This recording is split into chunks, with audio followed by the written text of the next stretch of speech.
ആദരമാകുന്ന പ്രവാചകനാകുന്ന നബി തങ്ങളതാ പറയുകയാ, സഹാബാ മരിക്കുമ്പോ ഈമാനോടെ മരിക്കണോ, ഇസ്സത്തോടെ മരിക്കണോ, സന്തോഷത്തോടെ മരിക്കണോ? ആദരവാകുന്ന പ്രവാചകനതാ സഹാബത്തിനോട് ചോദിക്കുമ്പോ സഹാബത്തതാ പറയുകയാ, യാ റസൂലല്ലാഹ്, ഈമാനോടെ മരിക്കണം നബിയേ, പുഞ്ചിരിച്ചുകൊണ്ട് മരിക്കണം നബിയേ. ആദരവാകുന്ന പ്രവാചകനതാ പറയുകയാ, നാല് കാര്യങ്ങള് ആരെങ്കിലും ഒരാൾ അവരുടെ ജീവിതത്തിലേക്ക് കൊണ്ടുവന്നു കഴിഞ്ഞാൽ അൽഹംദുലില്ലാഹ് മരിക്കുമ്പോ ഈമാനോടെ മരിക്കുന്നതാ.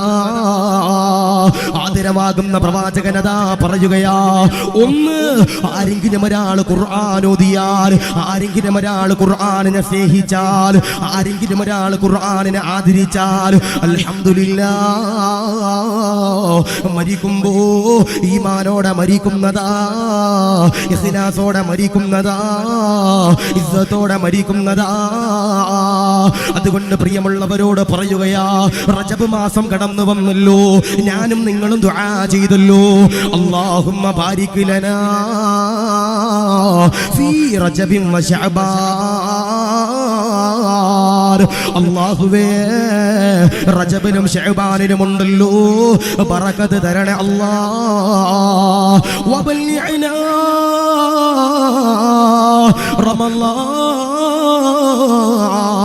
ഒരുപാട് പ്രതിഫലങ്ങളുള്ള, ഒരുപാട് ആനന്ദമുള്ള, ഒരുപാട് ആഗ്രഹമുള്ള, ഒരുപാട് മഹത്വമുള്ള റമളാനുണ്ടല്ലോ, ഞങ്ങളിലേക്ക് ആഗതമാക്കണ അല്ലാഹ്. അത് കഴിഞ്ഞ് പടച്ചവനോട് ദുആ ചെയ്യുന്നൊരു ദുആയാ, അല്ലാഹുമ്മ വഫിഖ്നാ ഫീഹി ലിസിയാമി വൽ ഖിയാമി വതിലാവത്തിൽ ഖുർആൻ. ഞങ്ങൾക്ക് നീ സൗഭാഗ്യം തരണേ അല്ലാഹ്. നോമ്പ് നോറ്റാൻ, നമസ്കരിക്കാൻ, സദഖ കൊടുക്കാൻ, ഇഅ്തികാഫിരിക്കാൻ, വതിലാവത്തിൽ ഖുർആൻ. ഒരുപാട് അത്ഭുതങ്ങളുടെ കലവറയുള്ള ഖുർആനുണ്ടല്ലോ, ഓതാനായിട്ട് തൗഫീഖ് തരണേ അല്ലാഹ്, സൗഭാഗ്യം തരണേ അല്ലാഹ് എന്ന് പറഞ്ഞുകൊണ്ട് പടച്ചവനോട് ദുആ ചെയ്തവരാ. അല്ലാഹുവിന്റെ ഖുർആനിനെ മുറുകെ പിടിക്കുന്നവരെ, അല്ലാഹുവിന്റെ ഖുർആനിനെ ഹൃദയത്തോട് ചേർത്ത് പിടിക്കുന്നവരെ, അൽഹംദുലില്ലാഹ് മരിക്കുമ്പോ ഈമാനോടെ മരിക്കുന്നതാ. അതുകൊണ്ട് പ്രിയമുള്ളവരോട് പറയുകയാ, മക്കളെ യഥാ ഖുർആനെ പഠിപ്പിച്ചാൽ, മക്കളെ യഥാ ഹാഫിളാക്കിയാൽ, പെൺമക്കളെ യഥാ ഹാഫിളത്താക്കിയാൽ അല്ലാഹു തരുന്ന പ്രതിഫലം എന്താ, അല്ലാഹു തരുന്ന മഹത്വം എന്താ? ആദരവാകുന്ന പ്രവാചകനതാ പറയുകയാ, അസ്റായീൽ കടന്നു വന്ന് റൂഹ് പിടിച്ചാൽ ഞാനും നിങ്ങളുമുണ്ടല്ലോ വിട പറയുകയാ, മരിക്കുകയാ. പള്ളിയിലെ മുഅദ്ദിൻ ഉസ്താദ് വിളിച്ചു പറയുകയാ, ഇന്നാ ലില്ലാഹ്. ആശിഖ് ദാരിമി മരിച്ചിട്ടുണ്ട്, പള്ളിയിലെ ഖതീബ് മരിച്ചിട്ടുണ്ട്, പള്ളിയിലെ മുഅദ്ദിൻ മരിച്ചിട്ടുണ്ട്, നാട്ടിലെ കാരണവര് മരിച്ചിട്ടുണ്ട്, പള്ളിയുടെ പരിപാലകര് മരിച്ചിട്ടുണ്ട് എന്നതാ വിളിച്ചു പറയുകയാ. എല്ലാവരും അതാ കടന്നു വരികയാ, കൂടപ്പറപ്പീങ്ങള് കടന്നു വരികയാ, കുടുംബക്കാര് കടന്നു വരികയാ, അയൽവാസികള് കടന്നു വരികയാ, ശത്രുക്കളതാ കടന്നു വരികയാ, മിത്രങ്ങളതാ കടന്നു വരികയാ, ശത്രുക്കളതാ കടന്നു വരികയാ, പ്രവർത്തകരതാ കടന്നു വരികയാ, ഉസ്താദന്മാര് കടന്നു വരികയാ, സയ്യിദന്മാര് കടന്നു വരികയാ, മുതഅല്ലിമീങ്ങള് കടന്നു വരികയാ. എല്ലാവരും അതാ ജനാസയുടെ ചാരത്തേക്ക് കടന്നു വരികയാ, പടച്ചവനെ കുളിപ്പിക്കുകയാ, എന്നിട്ടതാ കഫം പുടവയിൽ പൊതിയുകയാ, പടച്ചവരെ അത്തുറ പൂശുകയാ. ജനാസയുണ്ടല്ലോ സന്തൂക്കിലേക്ക് കയറ്റുകയാ. ഇന്ന് വരെ പള്ളി കാണാത്തവരെ, ഇന്ന് വരെ പള്ളിയുടെ കാർപ്പറ്റ് കാണാത്ത ഇല്ലാത്തവരെ നിന്റെ ജനാസയുണ്ടല്ലോ പള്ളിയിലേക്ക് കൊണ്ടു ചെല്ലുകയാ, അവിടെ നിന്നുകൊണ്ട് പള്ളിക്കാട്ടിലേക്ക് കൊണ്ടു ചെല്ലുകയാ. അതുകൊണ്ടാണ് തഴവ ഉസ്താദ് പാടി പറഞ്ഞത്, ഖബറൊന്നു കേട്ടാൽ തൽക്ഷണം ഞെട്ടേണ്ടതാ, കണ്ടാലുടൻ വിട്ടു നീ കരയേണ്ടതാ. മേടയ്ക്കു പകരോ വളമാ സുബ്ഹാനാ, റബ്ബി അതിൽ കിടക്കേണ്ടതാ നസുമാനാ. ഖബറെന്ന് പറയുമ്പോ, ഖബറെന്ന് കേൾക്കുമ്പോ, ഖബറിന്റെ ഫോട്ടോ കാണുമ്പോ, ഖബറിന്റെ വീഡിയോ കാണുമ്പോ അറിയാതെ കരയണം മലബാറുകാരെ, അറിയാതെ കരയണം മേണിയാടിക്കാരെ. എന്തെന്നറിയോ, പാമ്പുള്ള ഖബറാണ് അല്ലാ, തേളുള്ള ഖബറാണ് അല്ലാ, നെരുക്കമുള്ള ഖബറാണ് അല്ലാ, ഇടുക്കമുള്ള ഖബറാണ് അല്ലാ. നിന്റെ വാരിയെല്ലുകൾ പോലും ഖബറിന് പ്രിയമുള്ളവരെ നെരുക്കുമെന്ന് അല്ലാഹുവിന്റെ റസൂല് പറയുമ്പോ നിന്നെ അതാ ഖബറിലേക്ക് ഇറക്കി വെക്കുകയാ. പടച്ചവനെ മൂടുപലക വെക്കുകയാ, പടച്ചവനെ മണ്ണിങ്ങനെ വാരിയിടുകയാ. എല്ലാവരും അതാ പിരിഞ്ഞു പോകുകയാ, നീ അതാ കരയുകയാ. ഒന്നാമത്തെ ഊത്തതാ ഊതി കഴിയുമ്പോ ലോകമതാ അവസാനിക്കുകയാ. രണ്ടാമത്തെ ഊതൂതുമ്പോ എല്ലാവരും എന്നെ പ്രിയമുള്ളവരെ അല്ലാഹുവിന്റെ പരലോകത്തേക്ക് കടന്നു ചെല്ലുകയാ. പടച്ചവരെ ചെമ്പിന്റെ തറയാണ് അല്ലാ, കിലോമീറ്റർ കണക്കാന ദൂരെ നിൽക്കുന്ന സൂര്യനുണ്ടല്ലോ, തലയുടെ തൊട്ടുമുകളിലേക്ക് കടന്നു വരികയാ. നീ അതാ കരിയുകയാ, നീ അതാ വിയർപ്പിൽ മുങ്ങുകയാ, നീ അതാ കരഞ്ഞുകൊണ്ട് അല്ലാഹുവിനോട് ദുആ ചെയ്യുകയോ. സ്വർഗമാണോ നരകമാണോ, ഹൗദുൽ കൗസറാണോ, നന്മയുടെ പ്രതിഫലങ്ങളാണോ തിന്മയുടെ പ്രതിഫലമാണോ, അർശിന്റെ തണലാണോ എന്ന് പറഞ്ഞുകൊണ്ട് പടച്ചവന്റെ പരലോകത്ത് കരയുമ്പോ ദുആ ചെയ്യുമ്പോ രണ്ടുപേര് പടച്ചവന്റെ പരലോകത്ത് കടന്നു വരികയാ. എല്ലാവരും നഗ്നരായി നിൽക്കുമ്പോ രണ്ടുപേര് പടച്ചവന്റെ പരലോകത്ത് അല്ലാഹുവിന്റെ പരലോകത്ത് കടന്നു വരികയാ. പട്ടിന്റെ വസ്ത്രമാണ് അല്ലാ, അവരുടെ തലയിലുണ്ടല്ലോ മനോഹരമാകുന്ന കിരീടമുണ്ടല്ലോ, ധരിച്ചിരിക്കുകയാ. താജുൽ വഖാർ, സൂര്യനേക്കാൾ പ്രഭയുള്ള കിരീടമാ, സൂര്യനേക്കാൾ പ്രകാശമുള്ള കിരീടമോ ഇത് ധരിച്ചുകൊണ്ട് പടച്ചവന്റെ പരലോകത്ത് രണ്ടുപേരെന്നെ പ്രിയമുള്ളവരെ അള്ളാന്റെ പരലോകത്ത് കടന്നു വരുമ്പോ ഞാനും നിങ്ങളുമുണ്ടല്ലോ അള്ളാനോട് ചോദിക്കുകയാ, ഇതാരാണ് അല്ലാ, ഇതാരാണ് റബ്ബേ? ആ സമയത്ത് അല്ലയതാ പറയുകയാ, മക്കളെ ഖുർആൻ പഠിപ്പിച്ചവരോ, പെൺമക്കളെ ഹാഫിളത്താക്കിയവരോ, മക്കളെ ഹാഫിളാക്കിയവരാ, ഇവർക്ക് നാളെ കിട്ടുന്ന പ്രതിഫലമെന്ന് അല്ലാഹുവിന്റെ റസൂല് പറയുമ്പോ മഅദല്ലോ മഅദല്ലോ. ആരെങ്കിലും ഒരാൾ ഖുർആൻ ഓതിയാൽ, ആരെങ്കിലും ഒരാൾ ഖുർആനിനെ സ്നേഹിച്ചാൽ അൽഹംദുലില്ലാഹ് മരിക്കുമ്പോ ഈമാനോടെ മരിക്കാൻ കഴിയുമെന്ന് ജീവിതത്തിൽ ഒരിക്കൽ പോലും കളവ് പറയാത്ത മദീനയുടെ നായകനെ മുഹമ്മദ് മുസ്തഫ സല്ലല്ലാഹു അലൈഹി വസല്ലം അല്ലാഹു സ്വീകരിക്കട്ടെ. ആരെങ്കിലും ഒരാൾ അവരുടെ മക്കളെ ഹാഫിളാക്കിയാൽ, ഖുർആൻ പഠിപ്പിച്ചാൽ, ഹാഫിളത്താക്കിയാൽ നാളെ പടച്ചവന്റെ പരലോകത്ത് ചെമ്പിന്റെ തറയിൽ അവരുടെ മാതാപിതാക്കൾ പട്ടിന്റെ വസ്ത്രം ധരിച്ച് താജുൽ വഖാർ എന്ന് പറയുന്ന കിരീടം ധരിച്ചു വരുമെന്ന് ഹബീബിന മുഹമ്മദ് മുസ്തഫ സല്ലല്ലാഹു അലൈഹി വസല്ലം അല്ലാഹു സ്വീകരിക്കട്ടെ, അല്ലാഹു കബൂൽ ചെയ്യട്ടെ. എനിക്ക് ആ ഫാൻ വേണ്ട. അപ്പൊ ഞാൻ പറഞ്ഞു, ആരെങ്കിലും ഒരാൾ ഖുർആനിനെ സ്നേഹിച്ചു കഴിഞ്ഞാൽ അവര് മരിക്കുമ്പോ ഈമാനോടെ മരിക്കുമെന്ന. ഞാൻ ചോദിക്കട്ടെ, ഖുർആൻ എന്ന് പറഞ്ഞാൽ അത്ഭുതങ്ങളുടെ കലവറയാ. ഖുർആൻ എന്ന് പറഞ്ഞാൽ അത്ഭുതങ്ങളുടെ കലവറയാ. മോനെ, ഈ കൈവേദന, കാലുവേദന, ജോയിന്റുകളുടെ വേദന, മുട്ടുവേദന, ഇതിനെല്ലാം പരിശുദ്ധമാക്കപ്പെട്ട ഖുർആനിൽ എന്തുണ്ട്? മരുന്നുണ്ട്. ഷുഗറിന് ഖുർആനിലും മരുന്നുണ്ട്, പ്രഷറിന് ഖുർആനിലും മരുന്നുണ്ട്. എന്റെ പ്രിയപ്പെട്ട സഹോദര സഹോദരിമാരെ, ഞാൻ നിങ്ങളോട് പറയാ, ചില ആളുകളൊക്കെ പറയും, ഉസ്താദേ 20 കൊല്ലമായി കല്യാണം കഴിഞ്ഞിട്ട് മക്കളില്ല മക്കളില്ല മക്കളില്ലെന്ന് പറയുന്ന പാവങ്ങളുണ്ട്. ഞാൻ നിങ്ങളോട് പറയാ, ഒരിക്കലും നിങ്ങൾ നിരാശപ്പെടരുത്. അള്ളാഹുവിന്റെ ഖുർആനിൽ അതിനുള്ള മരുന്നുണ്ട്. എൻ്റെ ഒരു കൂട്ടുകാരനുണ്ട്, താനൂരുള്ളതാ, മലപ്പുറം ജില്ലയിൽ താനൂരുള്ളതാ. 9 കൊല്ലമായി കല്യാണം കേട്ട് മക്കളില്ല. 9 കൊല്ലമായി കല്യാണം കേട്ട് മക്കളില്ല. എല്ലാ പ്രാവശ്യവും അവന്റെ നാട്ടിൽ വഅദിന് ചെല്ലുമ്പോൾ പറയും, ഉസ്താദേ മക്കളില്ല ഉസ്താദേ, ദുആ ചെയ്യണം. അതാണ് മക്കളില്ല ഉസ്താദേ, ദുആ ചെയ്യണം. പടച്ച റബ്ബേ, കഴിഞ്ഞ ദിവസം ഇവന്റെ നാട്ടിൽ ഒരു വഅദിന് പോകുമ്പോ എനിക്ക് മെസ്സേജ് അയക്കുക, ഉസ്താദേ അൽഹംദുലില്ലാ സുമ്മ അൽഹംദുലില്ലാ. ഞാൻ ചോദിച്ചു, എന്താ ഇത്ര സന്തോഷം, എന്താ ഇത്ര സന്തോഷം? ഉസ്താദേ എന്റെ ഭാര്യ ഉസ്താദെ ഗർഭിണിയായി ഉസ്താദെ. 9 കൊല്ലമായി കല്യാണം കഴിഞ്ഞു, 10ാമത്തെ കൊല്ലമായപ്പോ എന്റെ ഭാര്യ ഗർഭിണിയായി ഉസ്താദെ. അങ്ങനെ സന്തോഷത്തോടെ കണ്ട് കെട്ടിപ്പിടിച്ചൊക്കെ പിരിഞ്ഞു. ഒരു 2 ആഴ്ച മുമ്പ് എന്റെ ഫോണിലേക്ക് ഈ ചങ്ങാതി വീണ്ടും മെസ്സേജ് അയച്ചു, അൽഹംദുലില്ലാ സുമ്മ അൽഹംദുലില്ലാ. ഞാൻ ചോദിച്ചു, എന്റെ ഭാര്യ പിന്നീടും ഗർഭിണിയായോ? ഞാൻ വേറെ തമാശക്ക് ചോദിച്ചു, ഭാര്യ പിന്നീടും ഗർഭിണിയായോ? അപ്പൊ പറഞ്ഞു, ഡയലോഗ് ഉണ്ട് ഉസ്താദെ, കളിയാക്കല്ലേ ഉസ്താദെ, തമാശ പറയല്ലേ ഉസ്താദെ, എനിക്കൊരു സന്തോഷ വാക്ക് പറയാനുണ്ട്. ഞാൻ ചോദിച്ചു, എന്താ? ഉസ്താദെ എന്റെ ഭാര്യ ഗർഭിണിയായി. കഴിഞ്ഞ ദിവസം ഞാൻ എന്റെ ഭാര്യയെ കൊണ്ട് ഹോസ്പിറ്റലിൽ സ്കാൻ ചെയ്തപ്പോ എന്റെ ഭാര്യയ്ക്ക് വയറ്റിൽ ഇരട്ട കുട്ടികളാ ഉസ്താദെ. അല്ലാഹു സ്വീകരിക്കട്ടെ, അല്ലാഹു കബൂൽ ചെയ്യട്ടെ. അതാ റബ്ബ് 9 കൊല്ലമായി മക്കളെ കൊടുത്തില്ല, 10ാമത്തെ കൊല്ലമായപ്പോ മക്കളെ കൊടുത്തു, അത് ഡബിളാ കൊടുത്തേ. ഇനി ചിലപ്പോ ട്രിപ്പിളും ട്രബിളൊക്കെ വരും. അല്ലാഹു നല്ല മക്കളെ അല്ലാഹു നൽകി ഗ്രഹിക്കുമാറാവട്ടെ, അല്ലാഹു സ്വീകരിക്കട്ടെ. ഞാൻ ചോദിക്കട്ടെ, നല്ല ഭാര്യമാരെ വേണ്ടവര് ഒന്ന് കൈവക്കിയപ്പ ആരെങ്കിലും ഉണ്ടോ? ആരില്ല, ആരുമില്ല. അല്ലാഹു, ഞാൻ കഴിഞ്ഞ ദിവസം കാസർഗോഡ് സ്ഥലമൊന്നും പറയാനില്ല, ആ കാനങ്ങാട് ഭാഗത്തൊരു സ്ഥലത്ത് വയലിന് പോയപ്പോ ഞാൻ ചോദിച്ചു, നല്ല ഭാര്യമാരെ വേണ്ടവരെ കൈവക്കാൻ. 98% കെട്ടിയവരാ പൊക്കിയത്. അല്ലാഹു കാത്തിരിക്കട്ടെ, അല്ലാഹു ഹീമ നൽകട്ടെ. കെട്ടിക്കഴിഞ്ഞിട്ട് പെട്ടെന്ന് പറഞ്ഞിട്ട് കാര്യമുണ്ടോ? ഇല്ല. ഞാൻ ഈ എറണാകുളത്ത് ജോലി ചെയ്യുന്ന സമയത്ത് അതൊരു ടൗൺ പള്ളിയാണ്. അപ്പോ പള്ളിയുടെ മുമ്പിൽ ഒരു കടയും സാധനങ്ങളൊക്കെ ഉണ്ട്.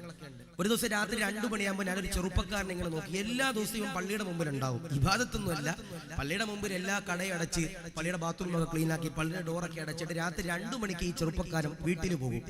ഒരു ദിവസം ഞാൻ ഇവനോട് ചോദിച്ചു, എടാ ചങ്ങാതി, നിനക്ക് ഭാര്യയും മക്കളൊന്നും ഇല്ലേ? ഉണ്ട് ഉസ്താദെ. ഞാൻ എത്ര ഭാര്യയുണ്ട്? 1 ഉണ്ട് ഉസ്താദെ. എത്ര മക്കളുണ്ട്? 3 മക്കളുണ്ട് ഉസ്താദെ. ഞാൻ ചോദിച്ചു, എടാ നീ എന്താടാ വീട്ടിൽ പോകാത്ത? രാത്രി 2 മണിയായിട്ട് വീട്ടിൽ പോകാത്തത്? ഭാര്യ മക്കളൊക്കെ നിന്നെ കാത്തിരിക്കില്ലേ? ഓൻ ചോദിച്ചൊരു ചോദ്യം ഉണ്ട് ഉസ്താദെ, പോയിട്ട് എന്തിനാ? ഞാൻ അതെന്തേ? ഒന്നുമില്ല ഉസ്താദെ, എന്റെ ഭാര്യ ഞാൻ കയറി ചെല്ലുമ്പോ വീടിന്റെ മുറ്റത്തുണ്ടാവും, ഓരുടെ മുഖം കണ്ട എന്റെ അടിവരലിൽ ഇങ്ങനെ പെരുത്ത് കയറും ഉസ്താദെ എന്നൊരു സാധുവായ സഹോദരൻ പറയുമ്പോ, കെട്ടിക്കഴിഞ്ഞിട്ട് പെട്ടെന്ന് പറഞ്ഞിട്ട് കാര്യമില്ല. നല്ല ഭാര്യയെ കിട്ടാൻ, നല്ല ഭർത്താവിനെ കിട്ടാൻ, നല്ല മക്കളെ കിട്ടാൻ ഒരു ദുആ ഞാൻ നിങ്ങൾക്ക് പഠിപ്പിച്ചു തരാം. ഞാൻ പറഞ്ഞു, അള്ളാന്റെ ഖുർആൻ അത്ഭുതമാണ്, അള്ളാന്റെ ഖുർആൻ അത്ഭുതമാണ്. ചൊല്ലോ, ഓതുവോ? ഇൻഷാ അല്ലാഹ്. ഏതാ? ഞാൻ ചോദിക്കട്ടെ, നിങ്ങൾക്ക് ഈ ഏണിയാടിയിൽ വിവാഹം കഴിഞ്ഞവരെന്ന് കൈപൊക്കിയപ്പ, വിവാഹം കഴിഞ്ഞവരെന്ന് കൈപൊക്കിയപ്പ 1 2 3 4 ഏകദേശം കാമുകിയുള്ളവരല്ല കേട്ടോ. ഇൻഷാ അല്ലാഹ്, അല്ലാഹു സ്വീകരിക്കട്ടെ. ഇനി ഞാൻ ചോദിക്കട്ടെ, ഈ വിവാഹം കഴിഞ്ഞവർക്ക് ഇവിടെ കിട്ടിയ ഭാര്യയെ തന്നെ നാളെ ജന്നാത്തുൽ ഫിർദൗസിൽ വേണ്ടവരെന്ന് കൈപൊക്കിയപ്പ ആരെങ്കിലും ഉണ്ടോ? ഒരു വാപ്പയാണ് പടച്ചവൻ ആദ്യം തന്നെ നമുക്ക് ഇൻഷാ അല്ലാഹു സ്വീകരിക്കട്ടെ, അല്ലാഹു കബൂൽ ചെയ്യട്ടെ.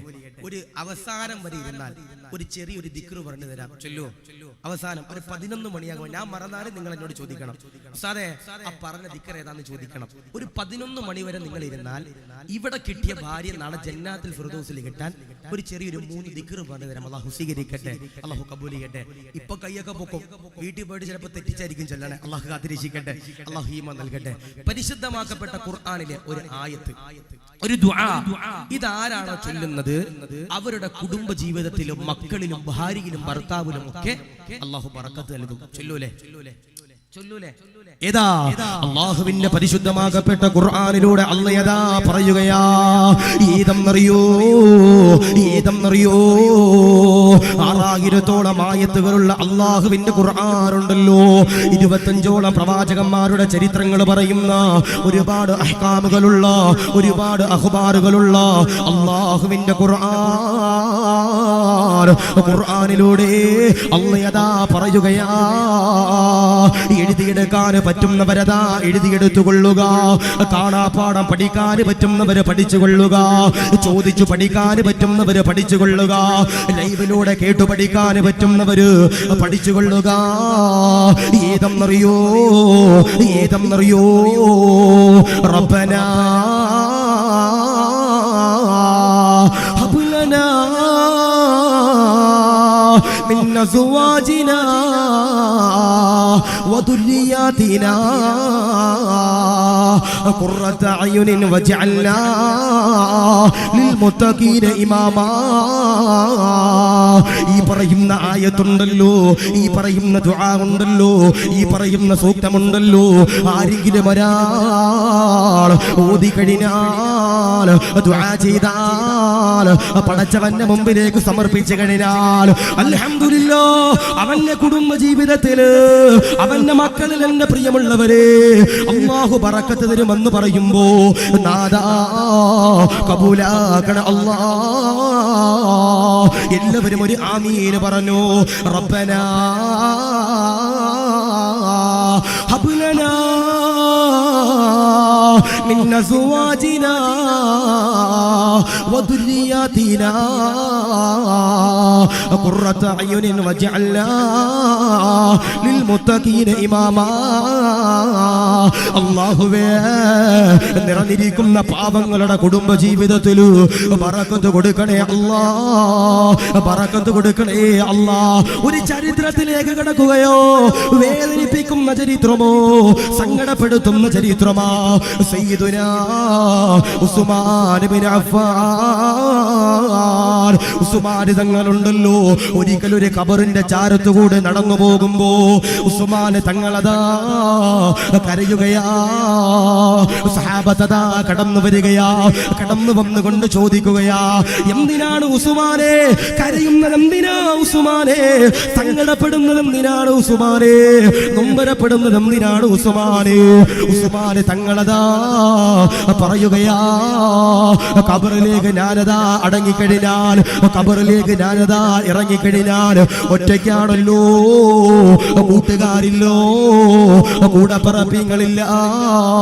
ഉസ്മാൻ തങ്ങളെ ഖലീഫയാകുമ്പോ ഉസ്മാൻ തങ്ങളെ കൊല്ലാൻ, ഉസ്മാൻ തങ്ങളെ ആക്രമിക്കാൻ ശത്രുക്കളതാ കടന്നു വരികയാ. ശത്രുക്കളതാ കടന്നു വരുമ്പോ ഉസ്മാൻ തങ്ങളുടെ ഭാര്യന്റെ പ്രിയമുള്ളവരെ വീടിന്റെ വാതിലുണ്ടല്ലോ അടച്ചിടുകയാ.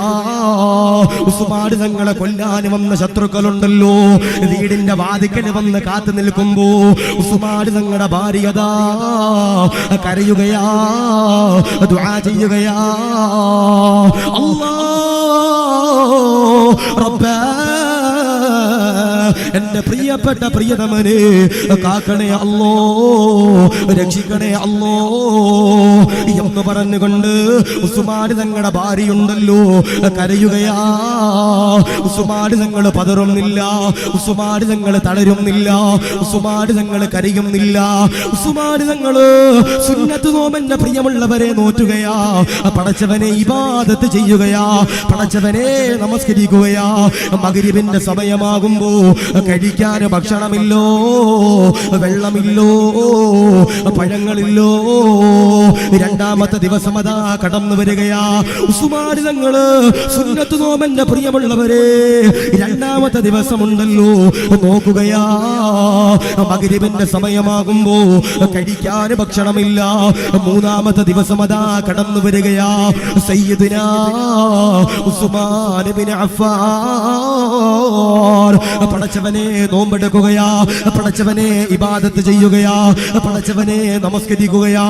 മഗ്രിബിന്റെ സമയമാകുമ്പോ നോമ്പ് തുറക്കാൻ ഭക്ഷണമില്ലോ. ഉസ്മാൻ തങ്ങളുടെ ഭാര്യയുണ്ടല്ലോ കരഞ്ഞുകൊണ്ട് പടച്ചവനോട്, പടച്ചവനെ ഇഖ്ലാസോടെ ദുആ ചെയ്യുകയാ. അല്ലാഹ് പരീക്ഷിക്കല്ലേ അല്ലാഹ്, ഖലീഫയാണ് അല്ലാഹ്, നോമ്പാണ് അല്ലാഹ് എന്ന് പറഞ്ഞുകൊണ്ട് ദുആ ചെയ്യുമ്പോ ഉസ്മാൻ തങ്ങള് കയ്യിലിരിക്കുന്ന ഖുർആനുണ്ടല്ലോ പടച്ചവനെ ഓതുകയാ. ഉസ്മാൻ തങ്ങള് തളരുന്നില്ല. ഉസ്മാൻ തങ്ങള് ഖുർആനിന്റെ പ്രിയമുള്ളവരെ കൈകളിലേക്ക് എടുക്കുകയാ. എന്നിട്ടതാ ഓതുകയാ. മനോഹരമാകുന്ന ശബ്ദത്തിന്റെ ഉടമയാണല്ലോ, മനോഹരമാകുന്ന ശൈലിയുടെ ഉടമയാണല്ലോ. ഉസ്മാൻ തങ്ങളുടെ ശബ്ദം കേൾക്കുമ്പോ, ഉസ്മാൻ തങ്ങളുടെ പാരായണം പാരായണം കേൾക്കുമ്പോ സുബ്ഹാനല്ലാഹ് ഭാര്യതാ ചാരത്തേക്ക് കടന്നു വരികയാ. ഉസ്മാൻ തങ്ങളുടെ ചാരത്തേക്ക് കടന്നു വരികയാ. ഉസ്മാൻ തങ്ങളുടെ ശബ്ദത്തില്, ഉസ്മാൻ തങ്ങളുടെ ശൈലിയില് ഭാര്യതാ ലയിച്ചിരിക്കുകയാ. ഉസ്മാൻ തങ്ങളുടെ ഭാര്യയുടെ ശബ്ദമുണ്ടല്ലോ, ഉസ്മാൻ തങ്ങളുടെ ഖിറാഅത്തുണ്ടല്ലോ, വീടിന്റെ പുറത്തേക്ക് എന്റെ പ്രിയമുള്ളവര് പരക്കുകയാ, ഒഴുകുകയാ. ശത്രുക്കളതാ വിറങ്ങലിക്കുകയാ. ഉസ്മാന് പേടിയില്ലോ, ഉസ്മാന് ഭയമില്ലോ, ഉസ്മാന് തളർച്ചയില്ലോ, ഉസ്മാനെ കൊല്ലണമല്ലോ.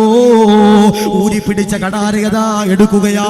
വീടിന്റെ വാതിലതാ പൊളിക്കുകയാ. വീടിന്റെ അകത്തേക്ക് കയറുകയാ. ഉസ്മാൻ തങ്ങളുടെ നേരെയതാ കടന്നു വരികയാ. ഊരിപ്പിടിച്ച കടാര എടുക്കുകയാ. ഉസ്മാൻ തങ്ങളുടെ ശരീരത്തിലേക്ക് ആര് വെട്ടുമ്പോ ഉസ്മാൻ തങ്ങളുടെ ഭാര്യയുണ്ടല്ലോ കരങ്ങൾ കൊണ്ട് പിടിക്കുകയാ. ശത്രുക്കളുടെ കടാരയിലേക്ക് ഉസ്മാൻ തങ്ങളുടെ ഭാര്യയുണ്ടല്ലോ ഊരിപ്പിടിച്ച കടാര എടുത്തിട്ടു പടച്ചവരെ ഊരിപ്പിടിച്ച കടാരയിലേക്ക് പിടിക്കുകയാ.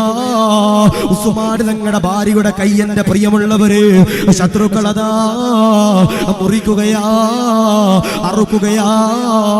ഇതൊന്നും അറിയാതെ ഉസ്മാൻ തങ്ങൾ ഖുർആൻ ഓതുമ്പോ ഉസ്മാൻ തങ്ങളുടെ നേരെയതാ ഊരിപ്പിടിച്ച കടാര എടുത്തിട്ട് ആര് വെട്ടുകയാ, നെഞ്ചത്തേക്ക് വെട്ടുകയാ, ശരീരത്തിലേക്ക് വെട്ടുകയാ. ഊരിപ്പിടിച്ച കടാര എടുത്തിട്ട് ഉസ്മാൻ തങ്ങളുടെ അടിവയറ്റിലേക്ക് കുത്തുകയാ. ചോര കടന്നു വരികയാ.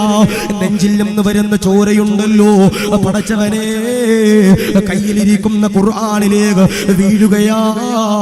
ഇസ്ലാമിന്റെ ധീര പോരാളിയോ, ഇസ്ലാമിന്റെ ധീര പോരാളിയാ സയ്യിദുനാ ഉസ്മാൻ ബിൻ അഫ്ഫാൻ. ഒരു പർവ്വതം ഇങ്ങനെ തകർന്നു വീഴുന്നത് പോലെ, ഒരു മല ഇങ്ങനെ തകർന്നു വീഴുന്നത് പോലെ താഴത്തേക്കതാ പതിക്കുകയാ. എന്നിട്ടതാ പുഞ്ചിരിക്കുകയാ. എന്നിട്ടതാ പറയുകയാ ലാ ഇലാഹ ഇല്ലല്ലാഹ് എന്ന് പറഞ്ഞുകൊണ്ട് വിട പറഞ്ഞു പോയെന്ന് ചരിത്രമതാ പറയുമ്പോ എന്തുകൊണ്ടാ ഉസ്മാൻ തങ്ങള് ഖുർആനിനെ പ്രണയിച്ചവരാ, ഉമർ തങ്ങള് ഖുർആനിനെ പ്രണയിച്ചവരാ, അബൂബക്കർ തങ്ങള് ഖുർആനിനെ പ്രണയിച്ചവരാ, അലിയാർ തങ്ങള് ഖുർആനിനെ പ്രണയിച്ചവരാ. ജീവിതത്തില് ഒരിക്കലും പോലും കളവ് പറയാത്ത അല്ലാഹുവിന്റെ റസൂലേ നബി മുഹമ്മദ് മുസ്തഫ സല്ലല്ലാഹു അലൈഹി വസല്ലമ തങ്ങള് ഖുർആനിനെ ആദരിച്ചവരാ. ഖുർആനുണ്ടല്ലോ ഓതിയവരാ, ബഹുമാനിച്ചവരാ. അതുകൊണ്ട് നിറഞ്ഞിരിക്കുന്ന ആയിരങ്ങളോട് പറയുകയാ ഉസ്താദേ ഇനി ഒരു മാറ്റം വേണം ഉസ്താദേ. ഒരു ദിവസം പോലും ഖുർആൻ ഓതാതെ എന്റെ ജീവിതത്തിൽ ഒരു ദിവസം പോലും കടന്നു പോകൂല, ഒരു ദിവസം പോലും കടന്നു പോകൂല. ഒരു പേജ് പോലും ഓതാതെ ഒരു ജീവിതമുണ്ടല്ലോ എന്റെ ജീവിതത്തിൽ നിന്ന് കടന്നു പോകൂല. ഒരായുസ് പോലും കടന്നു പോകൂല. റജബ് കടന്നു വന്നല്ലോ, ശഅബാൻ കടന്നു വരാൻ പോകുകയാ, റമളാൻ കടന്നു വരാൻ പോകുകയാ. ഒരു മാറ്റമുണ്ടല്ലോ. ഇന്നത്തെ സദസ്സിൽ വെച്ച് തീരുമാനമെടുത്തു. അതുകൊണ്ട് പറയുകയാ ആരെങ്കിലും ഒരാൾ ഖുർആൻ ഓതിയാൽ മരിക്കുമ്പോ ഈമാനോട് ലാ ഇലാഹ ഇല്ലല്ലാഹ് എന്ന് പറഞ്ഞുകൊണ്ട് മരിക്കാൻ കഴിയുമെന്ന് ഹബീബുനോ മുഹമ്മദ് മുസ്തഫ സല്ലല്ലാഹു അലൈഹി വസല്ലം.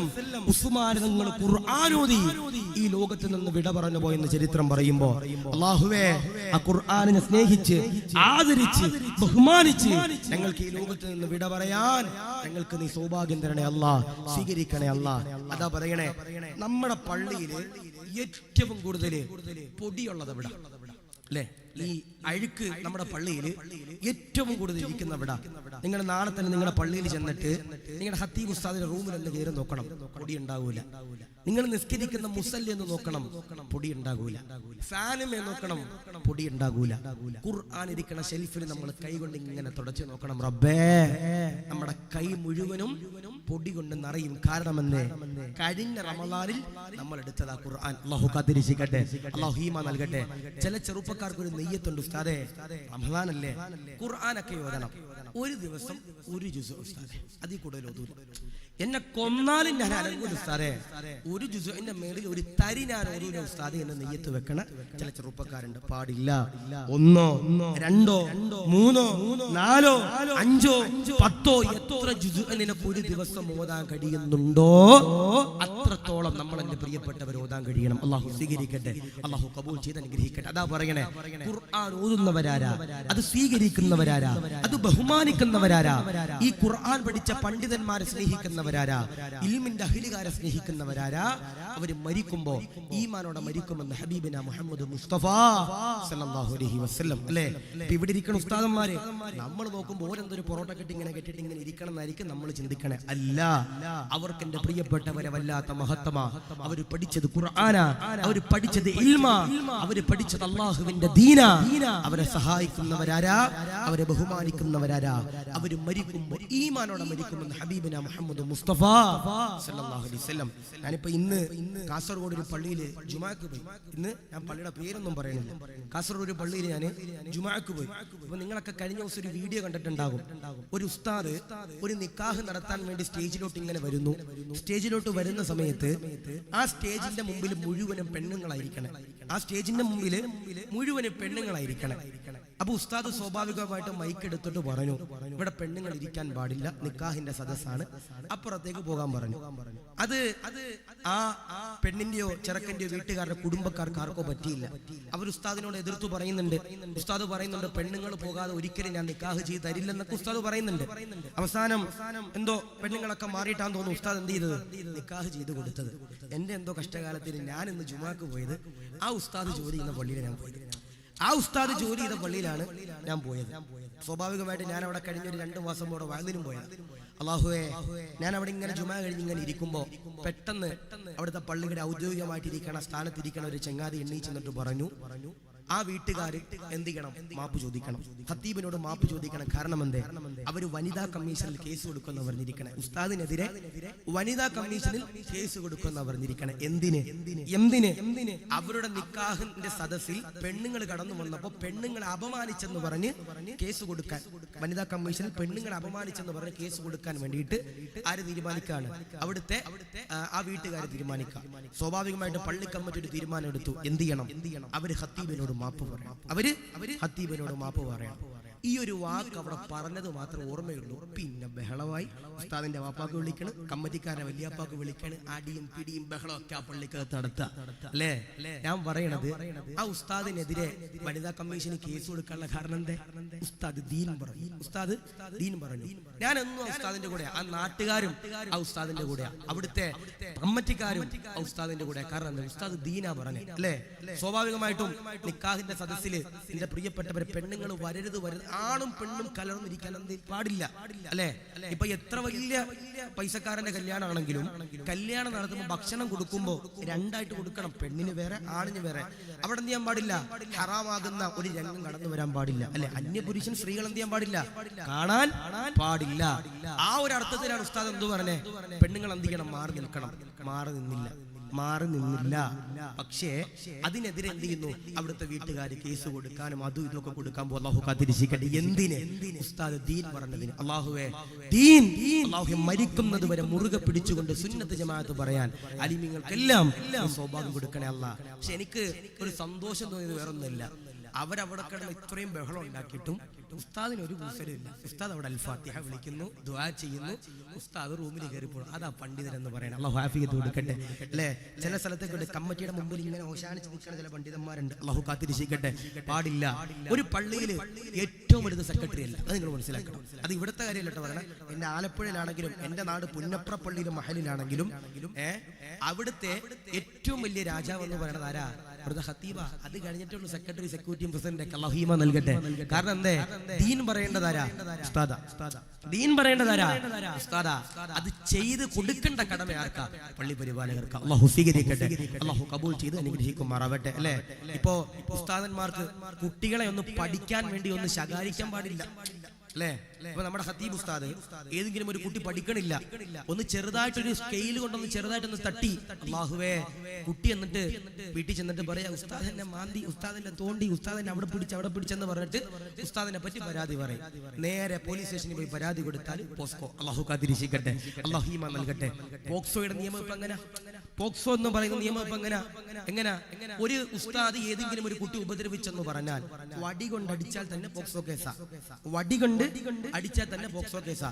ഇപ്പോ നമ്മുടെ നാട്ടിൽ ഏതെങ്കിലും ഒരു ചങ്ങാതി ഉസ്താദിനോട് വൈരാഗ്യമുണ്ട്, ഒരു തീർക്കണ പ്രതികാരം അങ്ങനെ പോക്സോയിലൂടെ. അല്ലാഹു കാത്തിരിക്കട്ടെ, അല്ലാഹു ഈമാൻ നൽകട്ടെ. എത്രയോ ഉസ്താദന്മാരുടെ പച്ച ഇറച്ചി പോക്സോയിലൂടെ, കള്ളക്കേസിലൂടെ, ഉള്ളതാണെങ്കിൽ കേസ് കൊടുക്കണപ്പ, അങ്ങനെ ചെയ്യണവന്മാരെ പള്ളിയിൽ നിന്ന് അടിച്ചു പുറത്താക്കണം. പക്ഷേ അതൊന്നും ചെയ്യാതെ ദീനന്റെ പ്രിയപ്പെട്ടവരെ മുറുകെ പിടിച്ച് ജീവിക്കണ പണ്ഡിതന്മാര്, കുട്ടികൾ പഠിക്കാൻ വേണ്ടി ശകാരിച്ച പണ്ഡിതനെ പോക്സോ കേസിൽ അകത്താക്കണ ചില വാപ്പന്മാരുണ്ട്. അല്ലാഹുവേ, ഞങ്ങളുടെ ആക്കിബത്തിൽ നിന്ന് നന്നാക്കണേ റബ്ബേ, ഞങ്ങളുടെ ആക്കിബത്തിൽ നിന്ന് നന്നാക്കണേ റബ്ബേ. ഞാൻ വെറുതെ പറഞ്ഞല്ല, പോക്സോക്ക് കേസ് കൊടുത്താൽ ആദ്യമേ അറസ്റ്റ്, പിന്നാണ് അന്വേഷണം. അല്ലെ ഉസ്താദ്മാർ? അങ്ങനെ ആദ്യമേ അറസ്റ്റ്, പിന്നാണ് അന്വേഷണം. അറസ്റ്റ് ചെയ്യും, അന്വേഷിച്ച് കഴിയുമ്പോൾ അറിയണ ഉസ്താദ് പാവപ്പെട്ടവനെ, ഉസ്താദ് അതിൽ നിരപരാധിയാ. 60 ദിവസം മോൻ അതിന്റെ അകത്ത് കിടന്ന് അനുഭവിക്കുന്ന വേദന വലുതാ.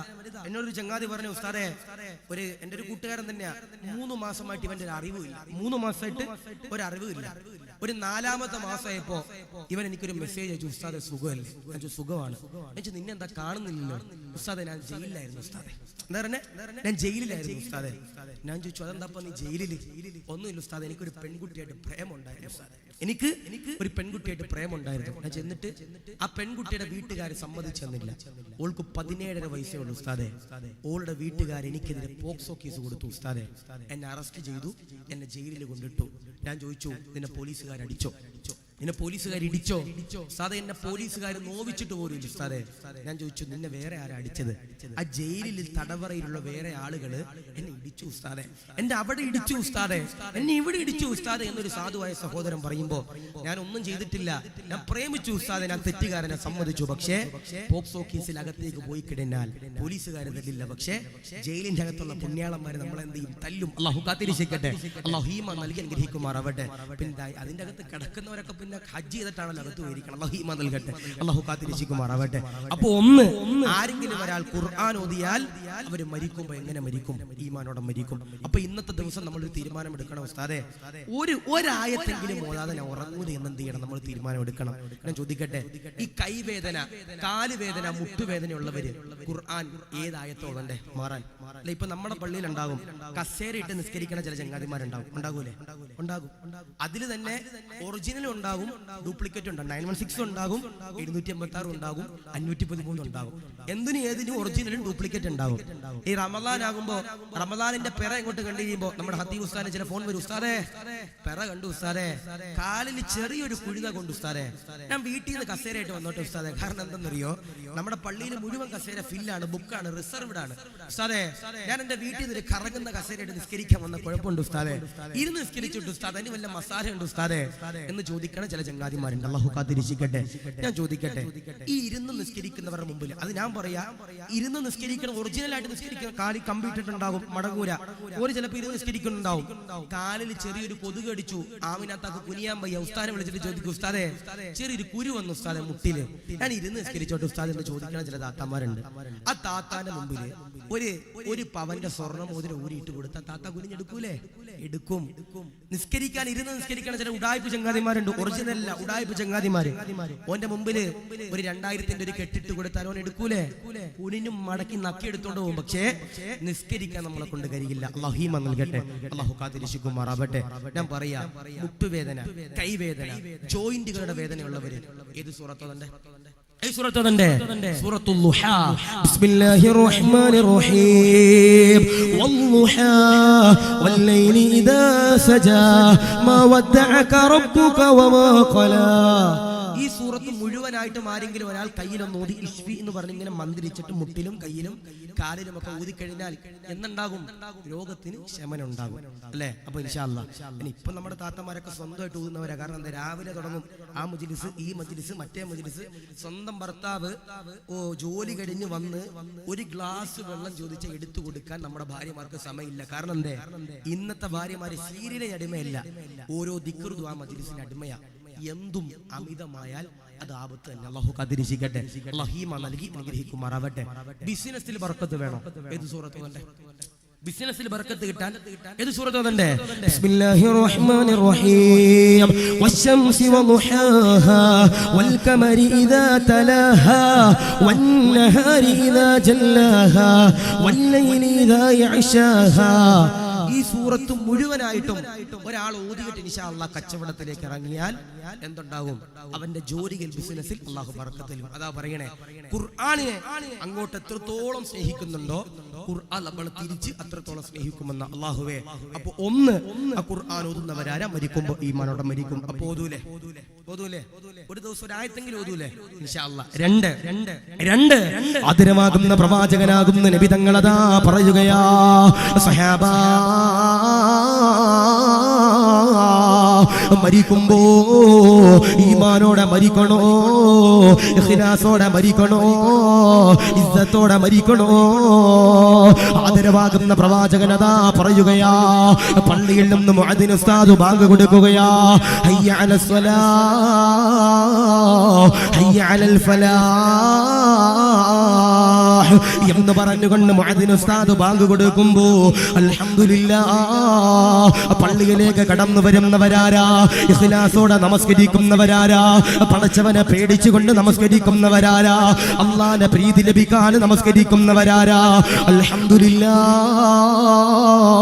മരിക്കുമ്പോ ഈമാനോടെ മരിക്കുന്നതാ, ഇഖ്ലാസോടെ മരിക്കുന്നതാ, ഇസ്സത്തോടെ മരിക്കുന്നതാ.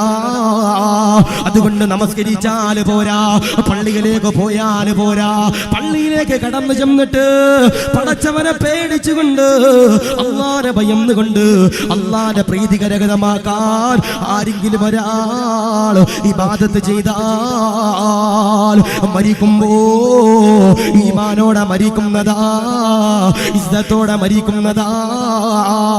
ആദരവാകുന്ന പ്രവാചകനതാ പറയുകയാ, സഹാബത്തിനോട് പറഞ്ഞു കൊടുക്കുകയാ, ഫവൈലുൽ ലിൽ മുസല്ലീൻ നമസ്കരിക്കുന്നവർക്ക് വൈലെന്ന് പറയുന്ന നരകമാ.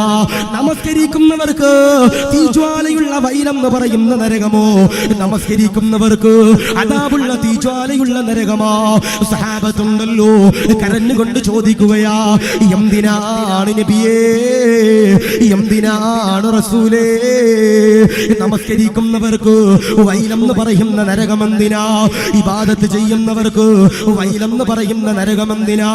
സുജൂദ് ചെയ്യുന്നവർക്ക് വൈലെന്ന് പറയുന്ന നരകമെന്തിനാ? പടച്ചവന്റെ മുമ്പില് അല്ലാഹുവിന്റെ മുമ്പില് സുജൂദ് ചെയ്യുന്നവന് വൈലെന്ന് പറയുന്ന നരകമുണ്ടല്ലോ. എന്തിനാണ് റസൂലേ?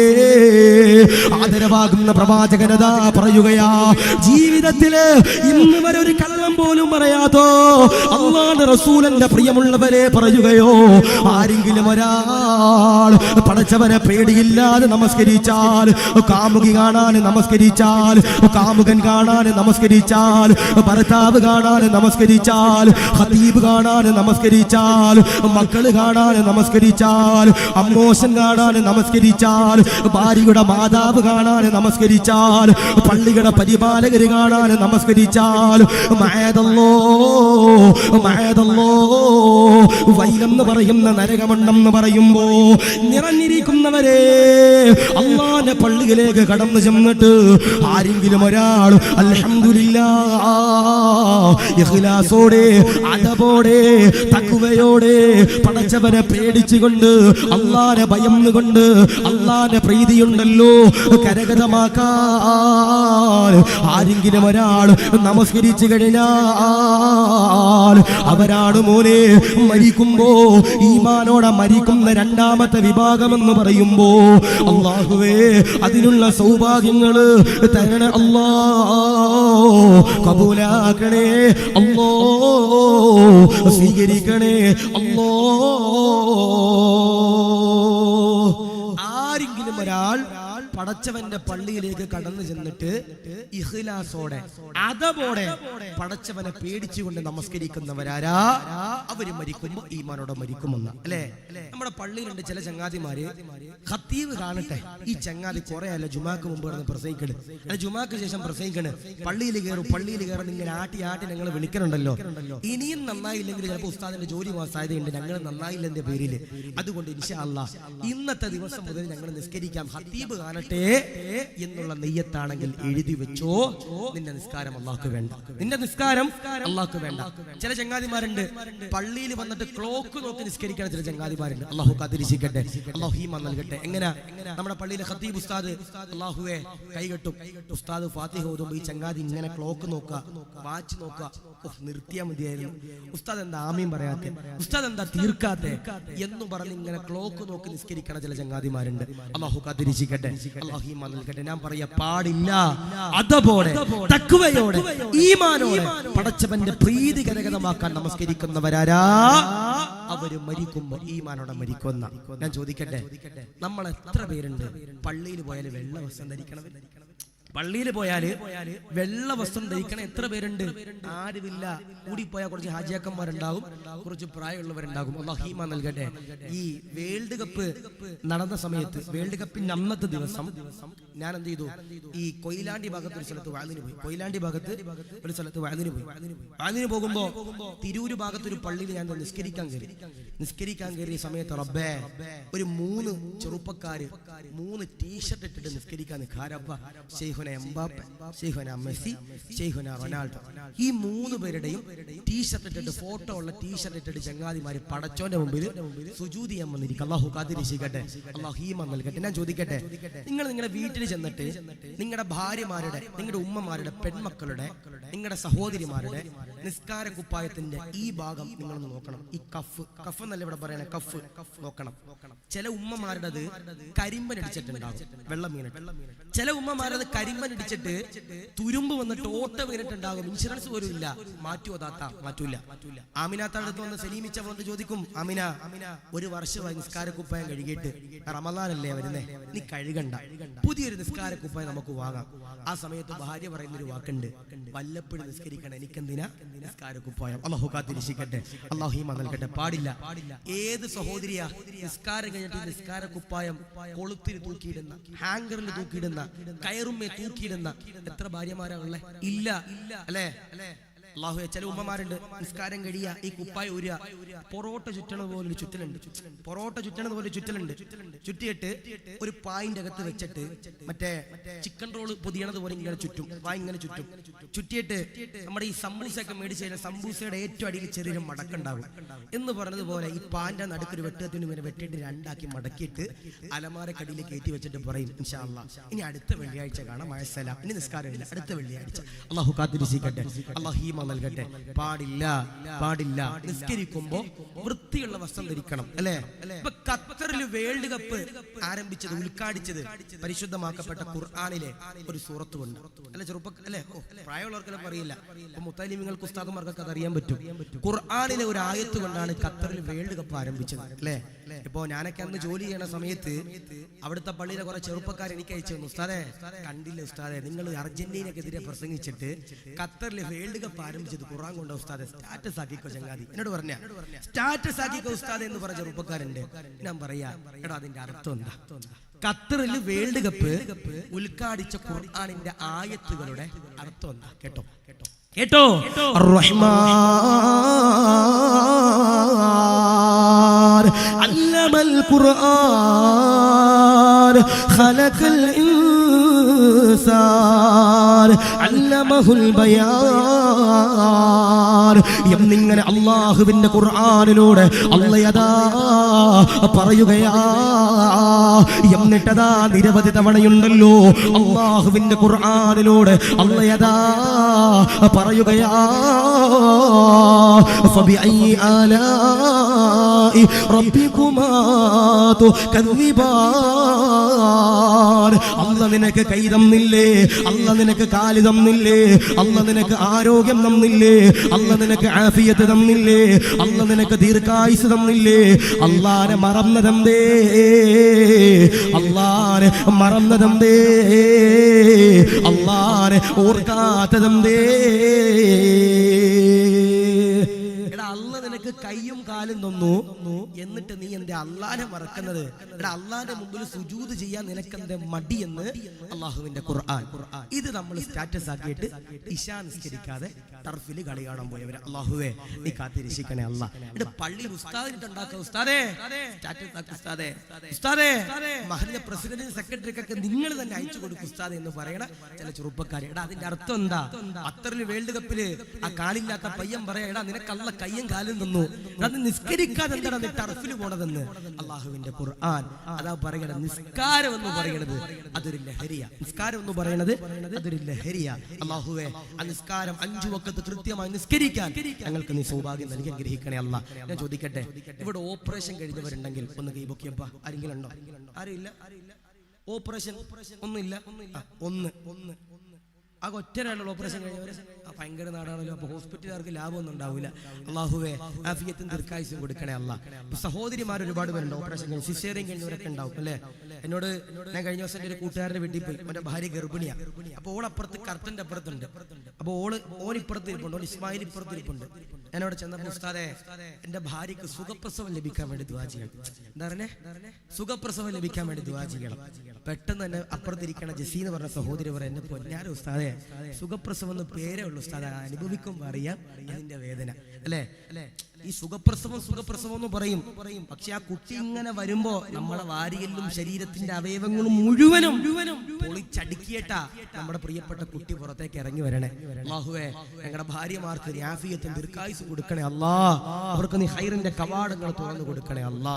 ഞാൻ പറയാ, നമുക്കൊരു ഇപ്പൊ മൂത്രത്തിൽ കല്ല് വന്നു കഴിഞ്ഞാൽ ലേസർ ട്രീറ്റ്മെന്റ് ഉണ്ട്. മൂത്രത്തിൽ കല്ല് വന്നു കഴിഞ്ഞാൽ, കിഡ്നിയിൽ സ്റ്റോൺ വന്നു കഴിഞ്ഞാൽ ലേസർ ട്രീറ്റ്മെന്റ് ഉണ്ട്. ഈ ലേസർ ട്രീറ്റ്മെന്റ് ചെയ്യണമെങ്കിലും നമ്മുടെ അകത്ത് എന്ത് ചെയ്യാറുണ്ട്? ഒരു സ്റ്റഡ് കയറ്റാറുണ്ട്. കിഡ്നിയുടെ ഭാഗത്ത് ഒരു സ്റ്റഡ് കയറ്റാറുണ്ട്. ഈ സ്റ്റഡ് കയറ്റണമെങ്കിൽ നമുക്ക് എന്ത് ചെയ്യും? ഡോക്ടർമാര് പറയും തലേ ദിവസം വന്ന് അഡ്മിറ്റ് ചെയ്യാൻ പറയും. ഇപ്പൊ ഒരാൾക്ക് ചെവി വേദന വന്നു, ചെവിയിൽ ഒരു ഹോള് വന്നു, അല്ലെങ്കിൽ ഹൃദയത്തിൽ ഒരു ഹോള് വന്നു, അതടക്കണം. നമ്മൾ കോഴിക്കോടോ കാസർഗോഡോ കർണാടകയിലോ ഏതെങ്കിലും ഒരു ആശുപത്രി ചെന്ന് ഡോക്ടറെ കാണിച്ചപ്പോൾ ഡോക്ടർ പറഞ്ഞു ഓപ്പറേഷൻ ചെയ്യണം, പക്ഷേ ഒരു ദിവസം മുമ്പേ വന്ന് അഡ്മിറ്റ് ചെയ്യാൻ പറയും. അതെന്തിനാ? തലേ ദിവസം വരുമ്പോ അനസ്തേഷ്യയുടെ ഡോക്ടറെ കാണും അല്ലെ? അനസ്തേഷ്യയുടെ ഡോക്ടറെ കാണും. എന്ന് വെച്ചാൽ നമുക്ക് മയക്കുന്ന, നമ്മുടെ ശരീരത്തിൽ ഒരു ഇഞ്ചക്ഷൻ വെച്ചിട്ട് മരുന്ന് കയറ്റിയിട്ട് നമ്മളെ മയക്കിയതിന് ശേഷം മാത്രമേ നമ്മുടെ ശരീരത്തിലേക്ക് എന്ത് വെക്കാറുള്ളൂ? കത്തി വെക്കാറുള്ളൂ അല്ലെ? ഇപ്പൊ എനിക്കൊക്കെ താടി ഉണ്ടെന്നാണ്, ഞാൻ ചോര കണ്ടാൽ പെട്ടെന്ന് തല ഇറങ്ങും. ചോര കണ്ടാലും പെട്ടെന്ന് തല ഇറങ്ങും. ഇഞ്ചക്ഷൻ എടുക്കണത് കണ്ടാൽ പെട്ടെന്ന് തല ഇറങ്ങും. അപ്പൊ എനിക്ക് ചില സമയത്തൊക്കെ BP ലോ ആകുമ്പോൾ ഇഞ്ചക്ഷൻ എടുക്കാൻ പോകും. അപ്പൊ ആ സമയത്ത് എന്റെ ഉമ്മന്റെ വാപ്പാനോട് പറയും, ഓനൊന്ന് പിടിച്ചോണെന്ന് പറയും. ഓനൊന്ന് പിടിച്ചോണെന്ന് പറയും. കാരണം അല്ലെങ്കിൽ ഒരു ട്രിപ്പും കൂടി എന്റെ ശരീരത്തിൽ കയറ്റേണ്ടി വരും. അപ്പൊ ചില ആളുകൾ അങ്ങനെ പേടിക്കും, പെട്ടെന്ന് പേടിക്കാറുണ്ട് അല്ലെ? ഇപ്പോ നിങ്ങൾ വീട്ടിൽ ചെന്നിട്ട് ചെയ്യാനല്ല കേട്ടോ പറയണേ, ഒരു ചെറിയൊരു ബ്ലേഡ് എടുത്തിട്ട് നിങ്ങളുടെ കയ്യിലെ നരമ്പൊന്നും മുറിച്ച് കളഞ്ഞാൽ നിങ്ങൾക്ക് വേദന എടുക്കൂലേ? ചില സൈക്കോകളുണ്ട്, ദുനിയാവായിട്ടൊരു ബന്ധമില്ലാത്തവർ, ഓർക്കൊന്നും പ്രശ്നമില്ല. ഈ ദുനിയാവുമായിട്ട് ബന്ധമായിട്ട് ജീവിക്കണവർക്ക് കയ്യില് ചെറിയൊരു ബ്ലേഡ് വെച്ച് കീറി കഴിഞ്ഞാൽ സഹിക്കാൻ പറ്റുമോ? സഹിക്കാൻ പറ്റില്ല. പക്ഷേ നമുക്ക് ശരീരത്തിലേക്ക് ഒരു മയക്കുമരുന്ന് ഇങ്ങനെ വെച്ച്, മയക്കുമരുന്ന് വെച്ചാൽ MDMA കഞ്ചാവെന്നല്ലേ ഞാൻ പറയണേ, അനസ്തീഷ്യയുടെ മരുന്ന് കുത്തി വെച്ച് കഴിഞ്ഞാൽ നമുക്ക് എന്ത് ചെയ്യും? ബോധം നഷ്ടപ്പെടും അല്ലെ? ഇപ്പൊ സിസേറിയന്റെ സമയത്തും ഭാര്യമാർക്ക് എന്ത് ചെയ്യാറുണ്ട്? നമ്മൾ ഒപ്പിട്ട് കൊടുക്കാറുണ്ട്. ഇതിന് ഉത്തരവാദിത്തം ഹോസ്പിറ്റലുകാർക്കൊന്നും ഇല്ല, നമ്മളാണ് ഉത്തരവാദി. കാരണം എന്തേ? നമ്മൾ ഒപ്പിട്ട് കൊടുക്കണം. അനസ്തീഷ്യ കൊടുത്തു കഴിഞ്ഞാൽ എന്തും സംഭവിക്കാം. ഈ അനസ്തീഷ്യ കൊടുത്തു കഴിഞ്ഞാൽ നമ്മുടെ ശരീരത്തിലെ കോടാരി എടുത്ത് വെട്ടിയാലും ചിലപ്പോൾ എന്ത് ചെയ്യൂല? അറിയില്ല. പക്ഷേ ഉർവത്ത് ബിൻ സുബൈർ എന്ന് പറയുന്ന ഒരു മഹാന്റെ കാല് പഴുത്തു. എന്താണ്? കാല് പഴുത്തിട്ട് വൈദ്യന്മാര് പറഞ്ഞു കാല് മുറിച്ച് കളയണമെന്ന്. ഒരു അനസ്തീഷ്യ പോലും എടുത്തില്ല, ഒരു മരുന്ന് പോലും കഴിച്ചില്ല, ഒരു കഞ്ചാവ് പോലും അടിച്ചില്ല. ഉർവത്ത് ബിൻ സുബൈർ തങ്ങളുടെ കാല് വൈദ്യന്മാര് മുറിച്ച് കളഞ്ഞു. പക്ഷേ എന്തെടുത്തില്ല? വേദന എടുത്തില്ല അല്ലേ? ഇപ്പോ ഞാനും നിങ്ങളും ഒക്കെ ഒരു ഹോസ്പിറ്റലിൽ ചെന്ന് കഴിഞ്ഞാല് നമ്മുടെ ശരീരത്തിലേക്ക് ഒരു ചെറിയൊരു സൂചി കുത്തിയാൽ പോലും നമ്മളിങ്ങനെ ആന്ന് വന്ന് ഇങ്ങനെ മാറും. ഉർവത്ത് ബിൻ സുബൈർ തങ്ങള് ഒരു മരുന്ന് പോലും കഴിച്ചില്ല ബോധം നഷ്ടപ്പെടാൻ. പക്ഷേ കാല് മുറിച്ചു കളഞ്ഞു, വേദന എടുത്തില്ല, സുഖമായെന്ന് ചരിത്രം പറയുന്നു. എന്തുകൊണ്ടാ അല്ലേ? ഇപ്പൊ ഞാൻ പറഞ്ഞു, നിസ്കരിക്കുമ്പോൾ ചില ആളുകളുണ്ട് പള്ളിയിൽ വന്ന് നിസ്കരിക്കുമ്പോൾ ആ ചിന്ത പറഞ്ഞു, റബ്ബേ ഞാൻ എന്റെ ചെരുപ്പ് മക്കാമിന്റെ പുറത്ത് ഊരിയിട്ടിട്ടുണ്ട്, റബ്ബേ ഏതെങ്കിലും ഹമുക്ക് അത് അടിച്ചുകൊണ്ട് പോകുമോ എന്ന് ചിന്തിക്കണത് പരിശുദ്ധമാക്കപ്പെട്ട നിസ്കാരത്തില. ഞാൻ ദുഹ്ർ നിസ്കരിക്കുന്നതിന് മുമ്പ് ഞാനൊരു റീൽസ് ഇൻസ്റ്റാഗ്രാമിൽ ഇട്ടു, റബ്ബേ അതിന് എത്ര ലൈക്കും ഷെയറും കമന്റും കിട്ടിയതെന്ന് നോക്കണത് നിസ്കാരത്തിൽ നിൽക്കുമ്പോൾ. ചങ്ങാതിമാർ അള്ളാഹു കാത്തിരിക്കട്ടെ, അള്ളാഹു ഈമാൻ നൽകി അനുഗ്രഹിക്കുമാറാവട്ടെ. ശരിയല്ലേ? ചില ചെറുപ്പക്കാരൊക്കെ ചിന്തിക്കുന്നുണ്ട്, ശരിയാണല്ലോ ഇത് ഞങ്ങളെ പറ്റിയാണല്ലോ. അള്ളാഹു നീ കാത്തിരിക്കണേ അല്ലാഹ്. ഉർവത്ത് ബിൻ സുബൈർ തങ്ങളുടെ കാല് മുറിച്ചു കളഞ്ഞു, വേദന എടുത്തില്ല. എന്തേ? അതിനാരാണ് ഉർവത്ത് ബിൻ സുബൈർ എന്ന് നമ്മൾ പഠിക്കണം. ആരാ ഉർവത്ത് ബിൻ സുബൈർ? ആരാ? മഹാന്മാരാകുന്ന പണ്ഡിതന്മാര് പറയുന്ന ഒരു സൂഫിയായ വ്യക്തിത്വമാണ്, ഇബാദത്തുള്ള വ്യക്തിത്വമാ. പള്ളിയിൽ നിന്ന് മുഅദ്ദിൻ ഉസ്താദ് ബാങ്ക് വിളിച്ചു കഴിഞ്ഞാൽ അൽഹംദുലില്ലാഹ് ഉർവത്ത് ബിൻ സുബൈർ ഉണ്ടല്ലോ, നമസ്കരിക്കുകയാ, നിന്നുകൊണ്ട് നമസ്കരിക്കുകയാ, നിന്നുകൊണ്ട് നമസ്കരിച്ച് ഉർവത്ത് ബിൻ സുബൈർ തങ്ങളുടെ കാലുണ്ടല്ലോ പഴുക്കുകയാ, ചലമുണ്ടല്ലോ കടന്നു വരികയാ. മക്കളതാ വൈദ്യന്മാരുടെ ചാരത്തേക്ക് കടന്നു ചെല്ലുകയാ, വൈദ്യന്മാര് കടന്നു വരികയാ, വൈദ്യന്മാര് പറയുകയാ, മുറിക്കണമല്ലോ, കാലതാ അറുക്കണമല്ലോ. ഉർവത്ത് ബിൻ സുബൈർ പറയുകയാ, സമ്മതമല്ല, അനുവാദമല്ല, സമ്മതമല്ല. കാല് തന്നതല്ലാ, കൈ തന്നതല്ലാ, ആരോഗ്യം തന്നതല്ലാ, ആഫിയത്ത് തന്നതല്ലാ, രോഗം തന്നതല്ലാ. ഇത് മുറിക്കാൻ കഴിവുള്ളവനുണ്ടല്ലോ അല്ലാഹ് മാത്രമാ. വൈദ്യന്മാര് തിരിച്ചു പോകുകയാ, പടച്ചവനെ ദിവസങ്ങൾ കഴിയുകയാ. ഉർവത്ത് ബിൻ സുബൈർ തങ്ങള് നിന്നുകൊണ്ട് നമസ്കരിക്കുകയോ, നിന്നുകൊണ്ട് നമസ്കരിച്ച് കാലുണ്ടല്ലോ പഴുക്കുകയാ, ചീഞ്ചലമുണ്ടല്ലോ കടന്നു വരികയാ, വൈദ്യന്മാര് കടന്നു വരികയാ. ഉർവത്ത് ബിൻ സുബൈറിനോട് പറയുകയാ, മുറിച്ച് കളയണമല്ലോ, അറുക്കണമല്ലോ, മുറിച്ച് കളഞ്ഞില്ലെങ്കിൽ നമസ്കരിക്കാൻ കഴിയൂല, പ്രതിസന്ധിയാ, പ്രയാസമാ. കാലിലുള്ള പഴുപ്പുണ്ടല്ലോ ശരീരത്തിന്റെ അവയവങ്ങളിലേക്ക് കയറുന്നതാ, മരണപ്പെടുന്നതാ. ഉർവത്ത് ബിൻ സുബൈർ പറയുകയാ, പാടില്ല, എനിക്കും നിസ്കരിക്കണമല്ലോ, ഇബാദത്ത് ചെയ്യണമല്ലോ, പടച്ചവന്റെ മുമ്പിൽ സുജൂദ് ചെയ്യണമല്ലോ, കാലതാ മുറിച്ചുകൊള്ളുക. വൈദ്യന്മാര് പറയുകയാ, കാലതാ മുറിച്ചു കളയുമ്പോ വേദനയുണ്ടല്ലോ, താങ്ങാൻ കഴിയൂല, അതുകൊണ്ട് ഒരു കോപ്പ കള്ള് തരാമല്ലോ, ഈ കള്ള് നിങ്ങൾ കുടിച്ചാൽ നിങ്ങളുടെ ശരീരത്തിലേക്ക് കടാറി ഇറക്കുമ്പോ വേദന എടുക്കൂല, ബോധമതാ നഷ്ടപ്പെടുന്നതാ. പടച്ചവനെ ഉർവത്ത് ബിൻ സുബൈർ ഉണ്ടല്ലോ, പടച്ചവനെ ദേഷ്യപ്പെടുകയാ, കള്ളതാ ഹറാമാ, കുടിക്കാൻ പാടില്ലോ, അനുവദീയമല്ലോ, കുടിക്കൂല. വൈദ്യന്മാര് വിറങ്ങലിക്കുകയാ, കള്ളു കുടിക്കാതെ, ലഹരി ഉപയോഗിക്കാതെ എങ്ങനാണ് തങ്ങളെ നിങ്ങളുടെ കാലുണ്ടല്ലോ മുറിച്ച് കളയുന്നത്, എങ്ങനാണ് തങ്ങളെ? വൈദ്യന്മാര് വിറങ്ങലിക്കുമ്പോ ഉർവത്ത് ബിൻ സുബൈർ വൈദ്യന്മാർ തന്റെ പ്രിയമുള്ളവരെ പറഞ്ഞു കൊടുക്കുകയാ, അടുത്ത വക്കത്തിന് സമയമാകുമ്പോ ഞാനതാ നമസ്കരിക്കാൻ കൈകെട്ടുമ്പോ എന്റെ കാലുണ്ടല്ലോ മുറിച്ച് കളയുക, നമസ്കരിക്കാൻ കൈകെട്ടിക്കഴിഞ്ഞാൽ എനിക്കതോ ദുനിയാവുമായി ബന്ധമില്ലോ. വൈദ്യന്മാര് വിറങ്ങലിക്കുകയാ, അടുത്ത വക്കത്തിന്റെ സമയമാകുമ്പോ കത്തിയുമായി കടന്നു വരികയാ. ഉർവത്ത് ബിൻ സുബൈർ ഉണ്ടല്ലോ ബാങ്കതോ കേൾക്കുകയോ, പടച്ചവനെ കൈകെട്ടുകയാ, പടച്ചവനെ വജ്ഹത്തോതുകയാ, എന്നിട്ടതാ ഫാത്തിഹ ഓതുകയാ. നരകത്തിന്റെ അദാബിനെ പറ്റി പറയുന്നു ആയത്തുകളുണ്ടല്ലോ, ഓതുകയോ, പാരായണമുണ്ടല്ലോ, അമലുണ്ടല്ലോ ചെയ്യുകയോ. ഉർവത്ത് ബിൻ സുബൈർ ദുനിയാവുമായി ബന്ധമില്ലോ, അല്ലാഹുവിന്റെ മുമ്പിൽ നമസ്കരിക്കുമ്പോ ദുനിയാവുമായി ബന്ധമില്ലോ. വൈദ്യന്മാര് കടാരയെടുക്കുകയാ.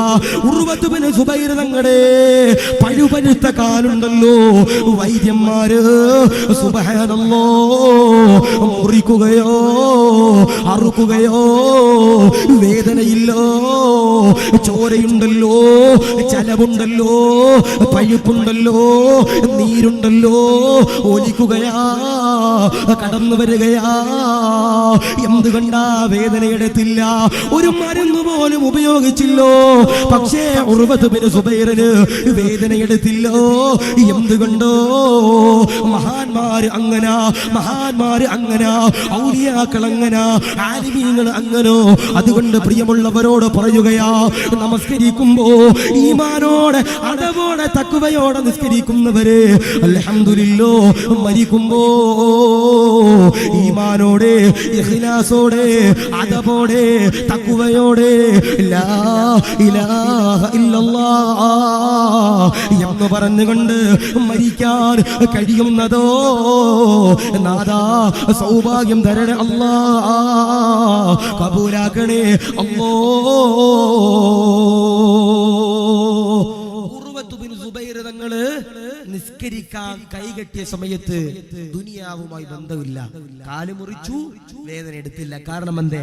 നിസ്കരിച്ചപ്പോ കടാര വരുന്നതും കടാര ശരീരത്തിലേക്ക് തൊടുന്നത് പോലും അറിഞ്ഞില്ലെന്ന് എന്റെ പ്രിയപ്പെട്ടവരെ ചരിത്രം പറയുമ്പോ. ആരെങ്കിലും ഒരാൾ നിസ്കരിക്കുമ്പോ അതബോടെ നിസ്കരിക്കുന്നവരാരാ, ഇഖ്ലാസോടെ നിസ്കരിക്കുന്നവരാരാ, അവര് മരിക്കുമ്പോ ഈമാനോടെ മരിക്കും. അല്ലാഹു സ്വീകരിക്കട്ടെ. ഇപ്പൊ ഇവിടെ 18 വയസ്സുള്ള സഹോദരിമാരുടെ വാപ്പന്മാർ ഇവിടെ ഇരിക്കുന്നുണ്ടാകും. 18 വയസ്സുള്ള ഇവിടെ കല്യാണപ്രായം എത്ര? 18. ഒളിച്ചോടിയില്ലെങ്കിൽ 18, ഒളിച്ചോടിയാല് 17, 16 അല്ലെ? ചില സഹോദരിമാര് 17ാമത്തെ വയസ്സിലെ മതിരിയാടാൻ പ്രാക്ടീസ് ചെയ്യുക. കാരണം എന്തേ? 18ാമത്തെ വയസ്സാകും എന്റെ ഇച്ച, എന്റെ മച്ച വണ്ടിയായിട്ട് പൾസർ T20 ആയിട്ട് എന്ത് ചെയ്യും? വീടിന്റെ വാതിക്ക് വരും. ഇപ്പോഴേ ചാടി പിടിച്ച അപ്പോഴേ കടക്കാം. അല്ലാഹു കാത്തിരക്ഷിക്കട്ടെ, അല്ലാഹു ഈമാൻ നൽകട്ടെ. 18 വയസ്സുള്ള കെട്ടിക്കാൻ പ്രായമായ മക്കളുള്ള പ്രിയപ്പെട്ട വാപ്പന്മാരോട് ഞാൻ പറയാ, ദീനുള്ളവർക്ക് നിന്റെ മക്കളെ നിങ്ങൾ കെട്ടിച്ചു കൊടുക്കാൻ പാടുള്ളൂ. അതിന് പള്ളിയിലെ മൊല്യന്മാർക്ക് കെട്ടിച്ചു കൊടുക്കാൻ ഞാൻ പറയണില്ല, ഉസ്താദന്മാർക്ക് കെട്ടിച്ചു കൊടുക്കാൻ ഞാൻ പറയണില്ല. അപ്പൊ അവർക്ക് മാത്രമേ പെണ്ണിട്ടു, അതല്ല ഞാൻ പറയണേ. 5 വക്കത്ത് നിസ്കാരം ഉള്ളവർ എന്ത് ചെയ്യണം? നിന്റെ മക്കളെ എന്ത് ചെയ്യണം? നമ്മൾ കെട്ടിച്ചു കൊടുക്കണം. ഇപ്പൊ ഇവിടെ കൊണ്ടോന്ന് എനിക്കറിയില്ല, ഇപ്പൊ ഞങ്ങളുടെ നാട്ടിലൊക്കെ ഉണ്ട്. ഒരു പെണ്ണും ചെറുക്കനെ കല്യാണം ഉറപ്പിച്ചു കഴിഞ്ഞാൽ, ഫോട്ടോ ഒക്കെ കണ്ട് ഇഷ്ടപ്പെട്ടു ഉറപ്പിച്ചു കഴിഞ്ഞാൽ, ആ പെണ്ണിന്റെ വീട്ടിൽ നിന്ന് ഈ ചെറുപ്പക്കാരന്റെ ജോലിയും വീടും ആ കുടുംബക്കാരെ പറ്റി അന്വേഷിക്കാൻ വേണ്ടിയിട്ട് കുറച്ചാളുകൾ അവന്റെ നാട്ടിലേക്ക് വരാറുണ്ട്, അല്ലേ? വരാറില്ലേ? ഇപ്പൊ നിങ്ങളുടെ നാട്ടില് ഒരു പെണ്ണിന്റെയും ഒരു ചെറുക്കന്റെയും കല്യാണം ഉറപ്പിച്ചു. ഇപ്പോ ഈ ഏണിയാടി മക്കാമിന്റെ ഇവിടെ നിന്നും, കാസർഗോഡാണ് പെണ്ണിന്റെ വീട്, ഏണിയാടി മക്കാമിന്റെ പരിസരത്താണ് ചെറുപ്പക്കാരന്റെ വീട്. കല്യാണം ഉറപ്പിച്ചു കഴിഞ്ഞാൽ ഏതെങ്കിലും ഒരു ദിവസം കാസർഗോഡ് നിന്ന് പെണ്ണിന്റെ വീട്ടുകാർ ഏണിയാടി മക്കാമിന്റെ പരിസരത്ത് വരും. എന്തിനാ വരുന്നത്? ആ ചെറുപ്പക്കാരന്റെ സ്വഭാവം അന്വേഷിക്കാൻ. ഞാൻ പറയാ, ഒരിക്കലും ഏണിയാടി മക്കാമിന്റെ പരിസരത്തുള്ള ബസ് സ്റ്റോപ്പിലും അല്ലെങ്കിൽ കർണാടകയിലും കാസർഗോഡിലുള്ള ചായക്കടയിലും ഹോട്ടലുകളിലും കയറിയിട്ട് അവിടെ ചായ കുടിക്കുന്ന ചങ്ങാതിയുടെ ഒരിക്കലും ആ ചെറുപ്പക്കാരന്റെ സ്വഭാവത്തിനെ പറ്റി അന്വേഷിക്കാൻ പാടില്ല. ചില ആളുകളുണ്ട്, ഇതെന്നെ പണി, കല്യാണം മുടക്ക. അല്ലാഹു ഈമാൻ നൽകട്ടെ, അല്ലാഹു കാത്തിരിച്ച് കല്യാണം മുടക്ക. എന്നോടൊരു ചെറുപ്പക്കാരൻ പറഞ്ഞു, ഉസ്താദേ ഞാൻ നേരെ ചൊവ്വ വേപ്പിലയുടെ ഇല പോലും കണ്ടിട്ടില്ല ഉസ്താദ്. എന്താ പറഞ്ഞ ഈ വേപ്പില എന്ന് പറഞ്ഞ സാധനം ഉണ്ട്, അല്ലെ? നമ്മൾ ഈ ഭക്ഷണത്തിലൊക്കെ ടേസ്റ്റ് കൂടാൻ വേണ്ടിട്ട് ഇടുന്ന ഒരു ഔഷധമാണ്, എന്തൊന്നും പറയണേ, വേപ്പില. അതുപോലും ഞാൻ കണ്ടിട്ടില്ല ഉസ്താദേ. എന്റെ കല്യാണത്തിന്റെ സമയത്ത് നാട്ടുകാർ പറഞ്ഞത് എനിക്ക് കഞ്ചാവ് വെച്ചോളാം ഉസ്താദേ.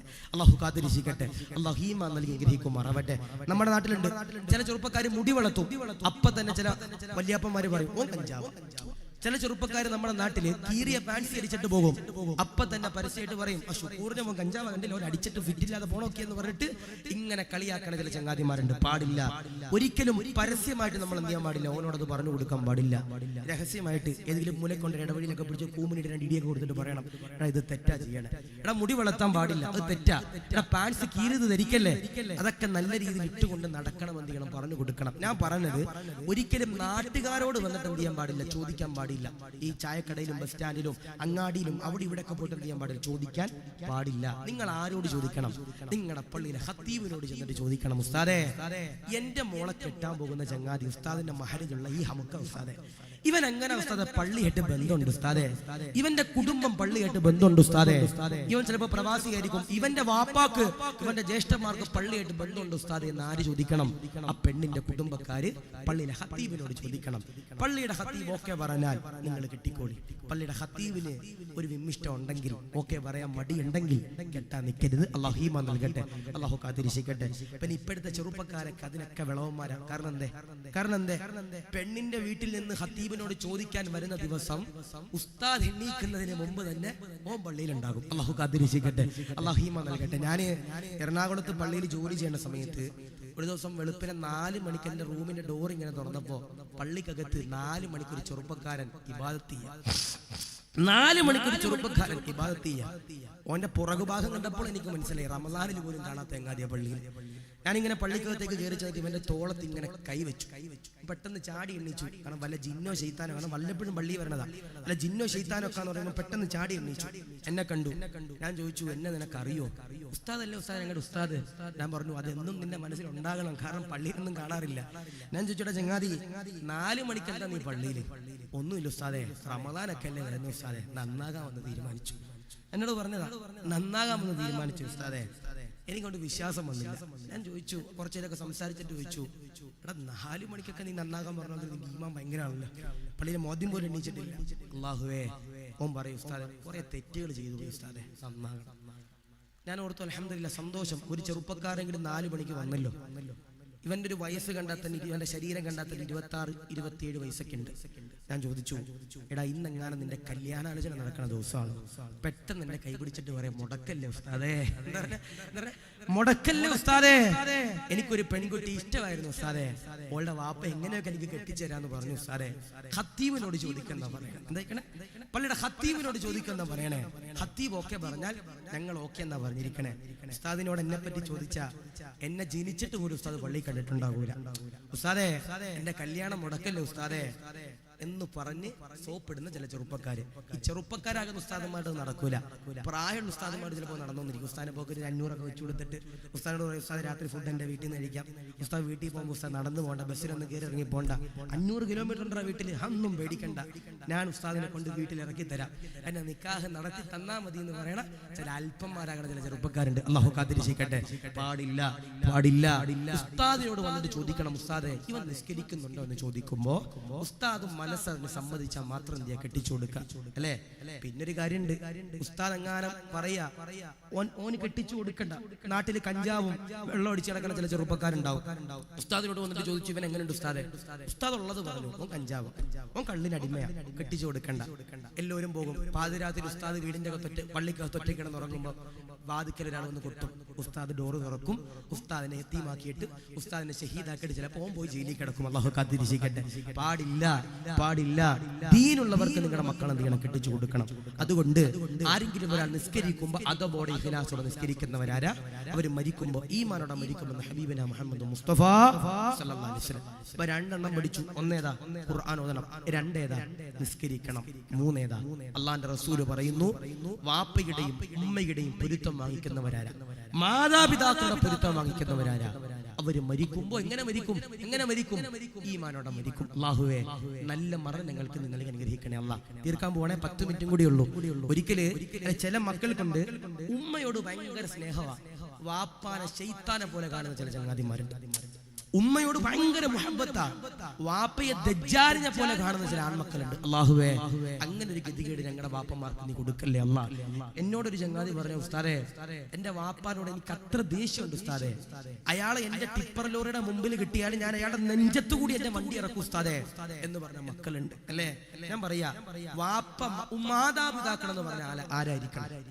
നമ്മുടെ മാതാപിതാക്കൾ എന്ന് പറഞ്ഞാൽ നമ്മുടെ മക്കൾക്ക് എന്തും നമ്മളോട് പറയാൻ പറ്റുന്നവരായിരിക്കണം.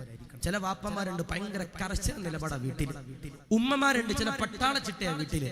സ്ട്രിക്റ്റ് വേണം, ചിട്ട വേണം, കർശന നിയമങ്ങൾ വേണം. പക്ഷേ നമ്മുടെ പ്രിയപ്പെട്ട മക്കൾക്ക് നമ്മളോട് എന്തും പറയാനുള്ള ഒരു അധികാരം, തന്തയ്ക്ക് വിളിക്കാനുള്ള ഒരു അധികാരം കൊടുക്കാനല്ല ഞാൻ പറഞ്ഞേ, വാപ്പാക്ക് വിളിക്കാനുള്ള അധികാരം കൊടുക്കാനല്ല ഞാൻ പറഞ്ഞേ. നമ്മുടെ മക്കൾക്ക് സന്തോഷവും സങ്കടവും വന്നാൽ അതാദ്യമേ മാതാപിതാക്കളോട് ഷെയർ ചെയ്യാനുള്ള മാതാപിതാക്കളാകണം, അല്ലേ? അല്ലെങ്കിൽ ഇൻസ്റ്റാഗ്രാമിൽ ഏതെങ്കിലും ഒരു ചങ്ങാതി ലൈക്ക് കൊടുക്കുമ്പോൾ, സ്നേഹം കൊടുക്കുമ്പോൾ അതുമായിട്ട് ഇട്ടിട്ട് പോകും. അള്ളാഹു കാത്തിരിക്കട്ടെ, അള്ളാഹു ഈമാൻ നൽകട്ടെ. ഞാൻ പറയുന്നത് മോനെ, ഉമ്മ സ്വർഗത്തിന്റെ കവാടമാണെങ്കിൽ വാപ്പ ആരാ? സ്വർഗത്തിന്റെ മധ്യ കവാടം. ഉമ്മ സ്വർഗത്തിന്റെ കവാടമാണെങ്കിൽ വാപ്പ സ്വർഗത്തിന്റെ മധ്യ കവാടം. അല്ലാഹുവേ വാപ്പ ഉമ്മമാർക്ക് ആഫിയത്തും ദീർഘായുസ്സും കൊടുക്കണേ അല്ലാ. ഞാൻ ചോദിക്കട്ടെ, വാപ്പ മരിച്ചവരുണ്ടെങ്കിൽ ഒന്ന് കൈവക്കിയപ്പ, അല്ലാഹു ഖബർ വിശാലാക്കട്ടെ. ഉമ്മ മരിച്ചവരുണ്ടെങ്കിൽ ഒന്ന് കൈവക്കിയപ്പ, അല്ലാഹു ഖബർ വിശാലാക്കട്ടെ.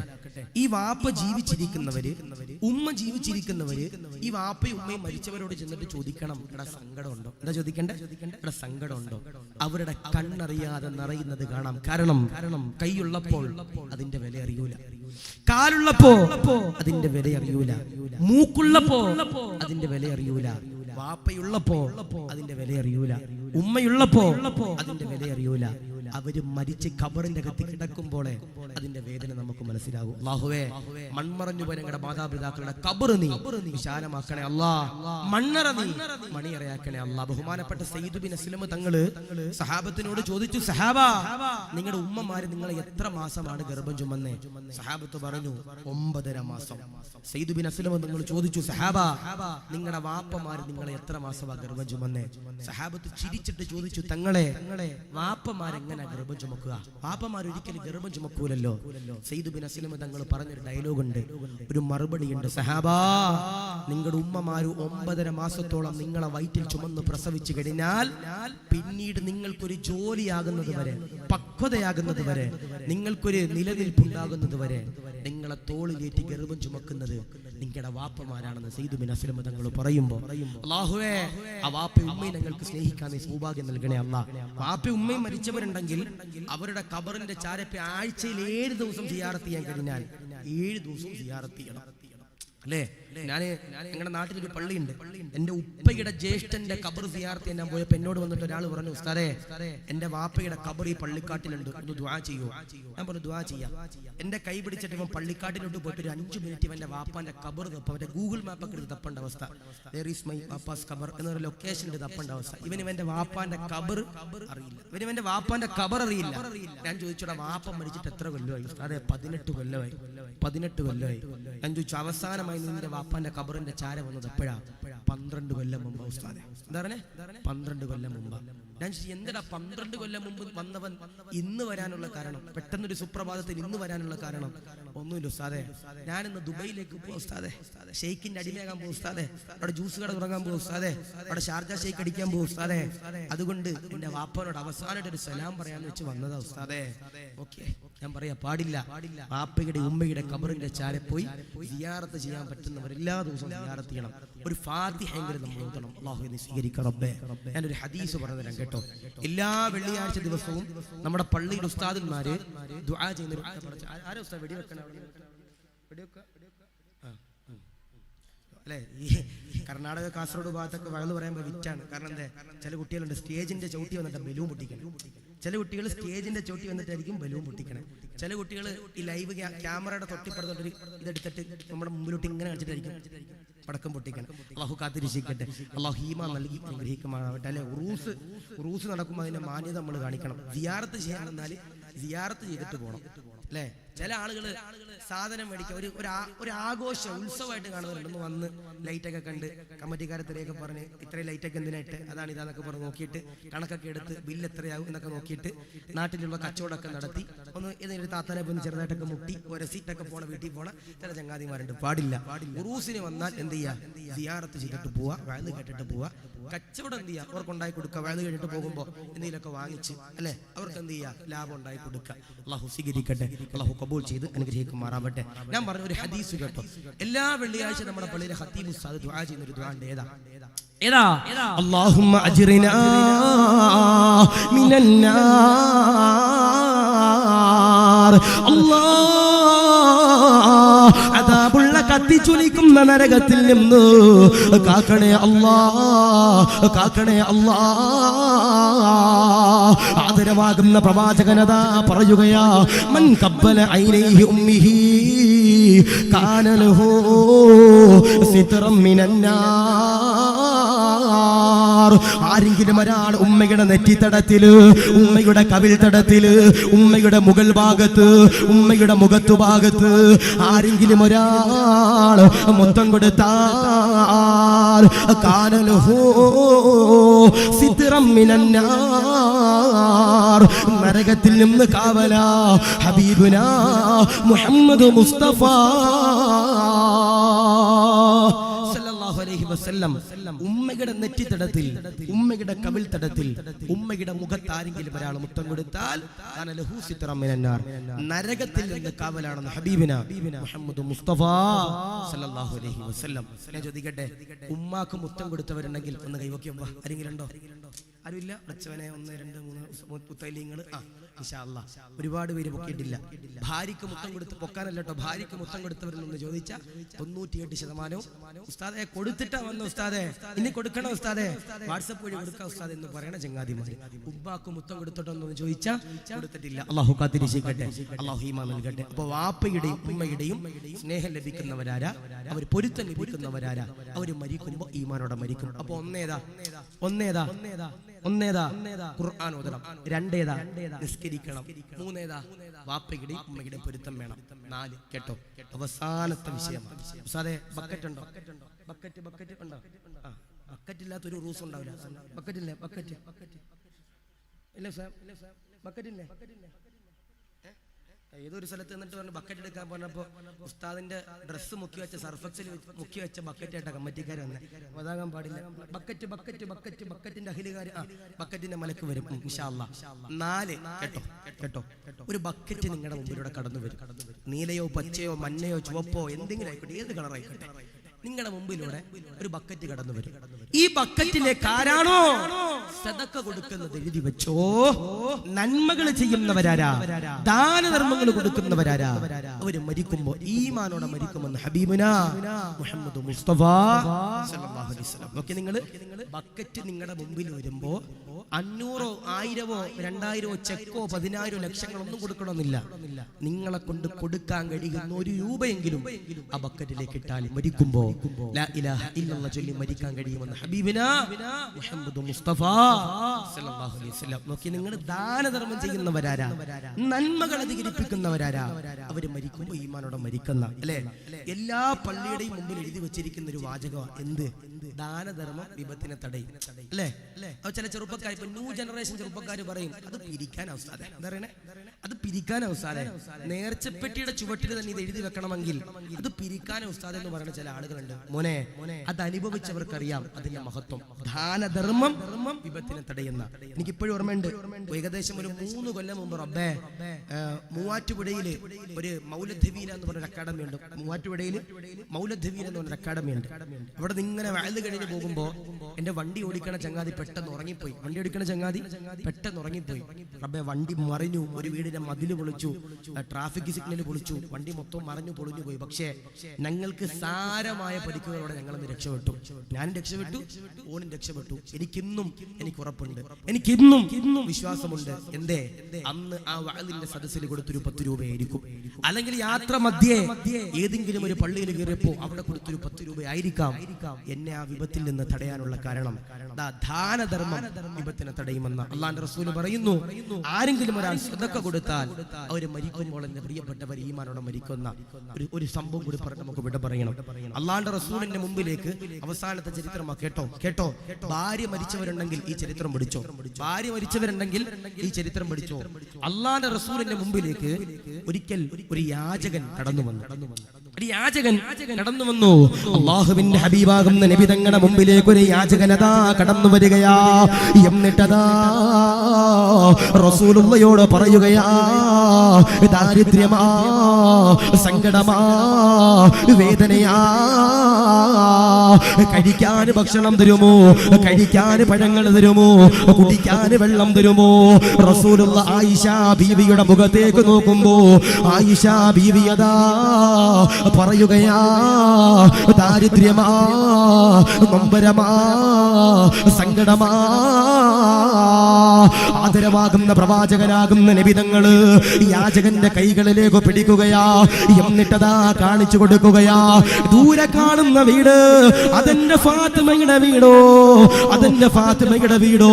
അവിടെ ചെന്ന് കണ്ട് പരാതി പറഞ്ഞാൽ ഞാൻ പറഞ്ഞതാണെന്ന് പറഞ്ഞു കഴിഞ്ഞാൽ ഫാത്തിമയുണ്ടല്ലോ ഭക്ഷണം തരുന്നതാ, വെള്ളം തരുന്നതാ, പഴങ്ങൾ തരുന്നതാ.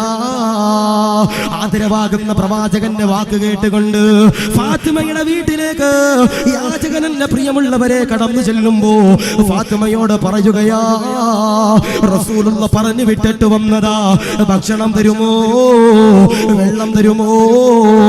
ഫാത്തിമയതാ അടുക്കളയിലേക്ക് കടന്നു ചെല്ലുകയാ. പടച്ചവനെ പാത്രങ്ങൾ പരതുകയാ, ഭക്ഷണമില്ല, ദാരിദ്ര്യമാ, പട്ടിണിയാ. ഫാത്തിമയതാ പുറത്തേക്ക് കടന്നു വരുമ്പോ ഹസനും ഹുസൈനും ഉണ്ടല്ലോ പുതച്ചിരിക്കുന്ന പുതപ്പന്റെ പ്രിയമുള്ളവര് കൈകളിലേക്ക് എടുത്തുകൊണ്ട് യാചകന്റെ കൈകളിലേക്ക് കൊടുക്കുമ്പോ യാചകനതാ പറയുകയാ, പുതപ്പ് വേണ്ട ഫാത്തിമ, ആഹാരം തരുമോ ഫാത്തിമ, വിശക്കുന്നു ഫാത്തിമ. ഫാത്തിമയതാ വീടിന്റെ അകത്തേക്ക് കടന്നു ചെല്ലുകയാ, എന്നിട്ടതാ സുജൂദിൽ കിടക്കുകയാ, പടച്ചവനോട് ദുആ ചെയ്യുകയാ, അല്ലാ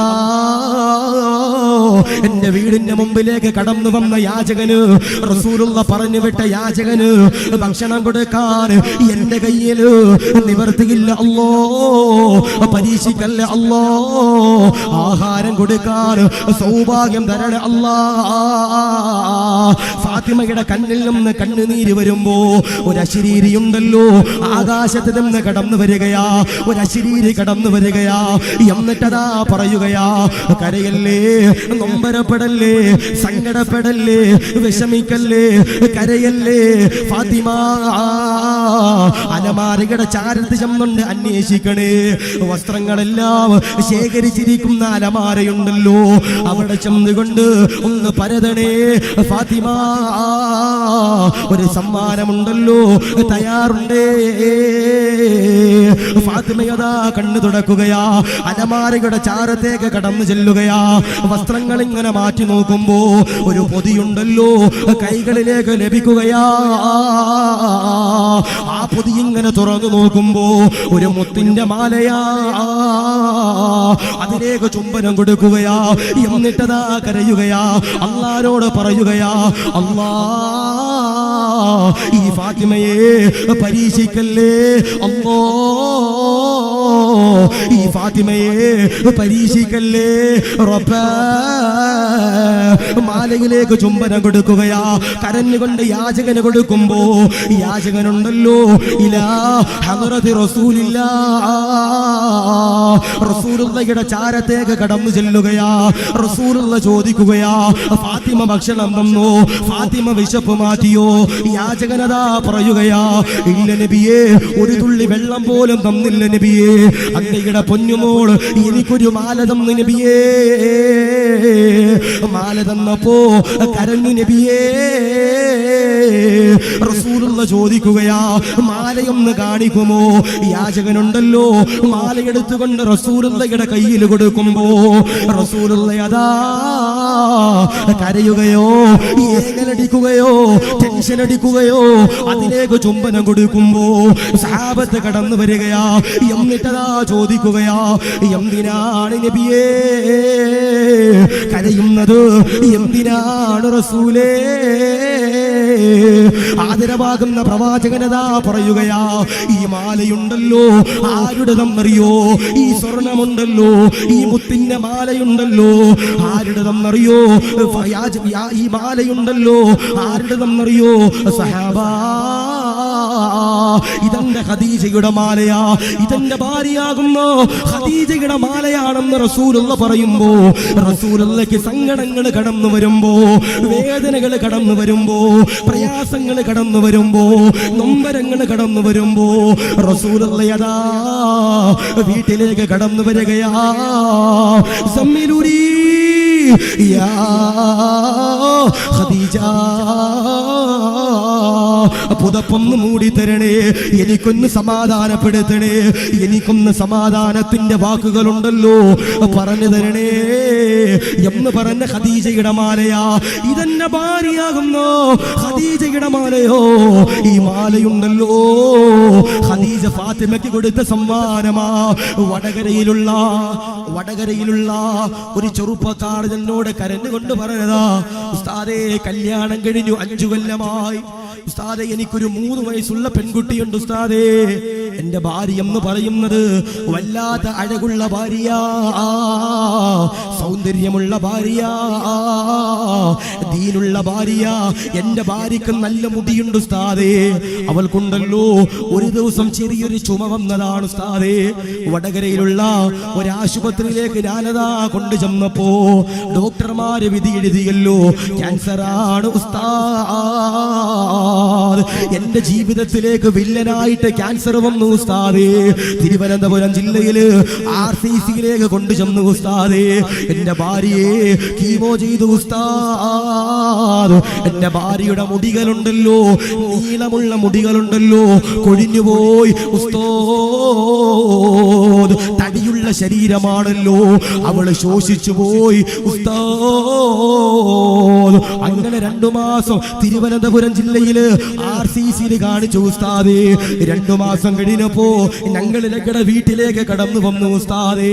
ഒരു ദിവസം അതാ മഗ്രിബിന്റെ സമയമാകുമ്പോ എന്റെ ഭാര്യയുണ്ടല്ലോ വീണ്ടും അതാ ചുമച്ചു ഉസ്താദ്. വായിൽ നിന്ന് ചോര വന്നു ഉസ്താദേ. വടകരയിലുള്ള ആശുപത്രിയിലേക്ക് ഞാനതാ കൊണ്ടു ചെല്ലുമ്പോ ഡോക്ടർമാര് വിധി എഴുതുകയാ, സക്കറാത്തിന്റെ ഹാല, മരണത്തിന്റെ അവസാന സമയമോ. എന്റെ ഭാര്യയുണ്ടല്ലോ എന്റെ മടിയിൽ ഇങ്ങനെ തല വെച്ച് കിടക്കുകയാ. അല്ലാഹുവേ, 23 വയസ്സുള്ള പ്രിയപ്പെട്ട ഭാര്യ, 3 വയസ്സുള്ളൊരു പെൺകുട്ടിയുണ്ട്. അല്ലാഹുവേ, 23 വയസ്സുള്ള സാധുവായ സഹോദരിയുണ്ടല്ലോ. ഭർത്താവിന്റെ മടിയിൽ എന്റെ പ്രിയമുള്ളവരെ തല വെച്ച് കിടക്കുകയാ. എന്നിട്ട് തന്റെ പ്രിയപ്പെട്ട പൊന്നുമോൾക്ക് മുത്തം കൊടുക്കുകയാ. എന്നിട്ട് ഭർത്താവിനോട് പറയുന്നൊരു വാക്യമുണ്ട്, ഇക്കാ എന്റെ പ്രിയപ്പെട്ട പൊന്നുമോളെ വേറെ ഒരാൾക്കും കൊടുക്കല്ലേ ഇക്കാ, അവരെ നിങ്ങൾക്ക് ബുദ്ധിമുട്ടാകൂല. വേറെ ഒരു വിവാഹം ചെയ്താലോ അവളെ ഞങ്ങളെ നല്ലപോലെ നോക്കണമിക്കാ. എന്നിട്ട് എന്റെ ഭാര്യയുണ്ടല്ലോ എന്റെ മടിയിൽ കിടന്നുകൊണ്ട് ക്യാൻസർ എന്ന് പറയുന്ന മഹാമാരി കാർന്നു തിന്നുമ്പോ എന്റെ പ്രിയപ്പെട്ട ഭാര്യ എന്നോട് പറഞ്ഞ വാക്യമുണ്ട്, ഇക്കാ നിങ്ങളുടെ കൂടെ ജീവിച്ച് കൊതി തീർന്നില്ല, മരിക്കാൻ പേടിയില്ല, പക്ഷേ ജീവിച്ച് കൊതി തീർന്നില്ല, നിങ്ങളെ എനിക്ക് ജന്നാത്തുൽ ഫിർദൗസിൽ വേണമെന്ന് ഒരു സാധുവായ സഹോദരി പറയുമ്പോ, അല്ലാഹുവേ, കഴിഞ്ഞ മാസം ആ സാധുവായ സഹോദരിയുടെ ഖബറിന്റെ ചാരത്തിലാണ് ചെന്നപ്പോ 3 വയസ്സുള്ള പൊന്നുമോള് എന്റെ കയ്യിൽ പിടിച്ചിട്ട് ആമീൻ ആമീൻ എന്ന് പറയുമ്പോ റസൂലുള്ള പറയുകയാ, കൈയുള്ളപ്പോൾ അതിന്റെ വില അറിയൂല, കാലുള്ളപ്പോൾ അതിന്റെ വില അറിയൂല, ഭാര്യയുള്ളപ്പോൾ അതിന്റെ വില അറിയൂല. ഭാര്യ മരിച്ചവരെ, ഭാര്യ വിട പറഞ്ഞവരെ, അത് വല്ലാത്ത നഷ്ടമോ. റസൂലുള്ള കരഞ്ഞുകൊണ്ട് പറയുകയാ, ഈ മാലയുണ്ടല്ലോ ആരുടെതെന്നറിയോ? ഇതെന്റെ ഖദീജയുടെ മാലയാ. എന്റെ ഖദീജ ഈ ലോകത്ത് നിന്ന് വിട പറയാൻ പോയപ്പോ ഫാത്തിമയെ വിളിക്കുകയാ, ഫാത്തിമയോട് പറയുകയാ, ഫാത്തിമ, അല്ലാഹു ഒരുപാട് സമ്പത്ത് എനിക്ക് തന്നല്ലോ, അത് മുഴുവനും ദീനിനു വേണ്ടി കൊടുത്തല്ലോ, എനിക്കിനി നിനക്ക് തരാൻ ഒന്നുമില്ല. ഈ മാല മാത്രമോ തന്നുവോ, ഇതെന്റെ ഓർമ്മയ്ക്കായിട്ട് നീ സൂക്ഷിക്കണമെന്ന് പറഞ്ഞല്ലോ. ആ മാലയതാ ഒരു യാചകന് വേണ്ടി ഊരിക്കൊടുത്തെന്ന് ചരിത്രം പറയുമ്പോ എന്തിനാ പറഞ്ഞതെന്നറിയോ? റസൂലുള്ളാഹിയതാ ഫാത്തിമയുടെ വീട്ടിലേക്ക് കടന്നു ചെല്ലുമ്പോ ഹസനും ഹുസൈനും എന്റെ പ്രിയമുള്ളവരെ കരയുകയാ, മുലപ്പാല് ലഭിക്കാതെ വിഷമിക്കുകയാ. ആദരവാകുന്ന പ്രവാചകനാകുന്ന നബി തങ്ങള് ഫാത്തിമയെ വിളിക്കുകയാ, ഫാത്തിമയോട് പറയുകയാ, ഫാത്തിമ എന്റെ ചെറുമക്കളാകുന്നു ഹസനും ഹുസൈനും എന്തേ മുലപ്പാൽ കൊടുക്കാത്തതെന്തേ, കൊടുക്കാത്തതെന്തേ, മുലപ്പാൽ കൊടുക്കാത്തതെന്തേ, പാലൂട്ടാത്തതെന്തേ?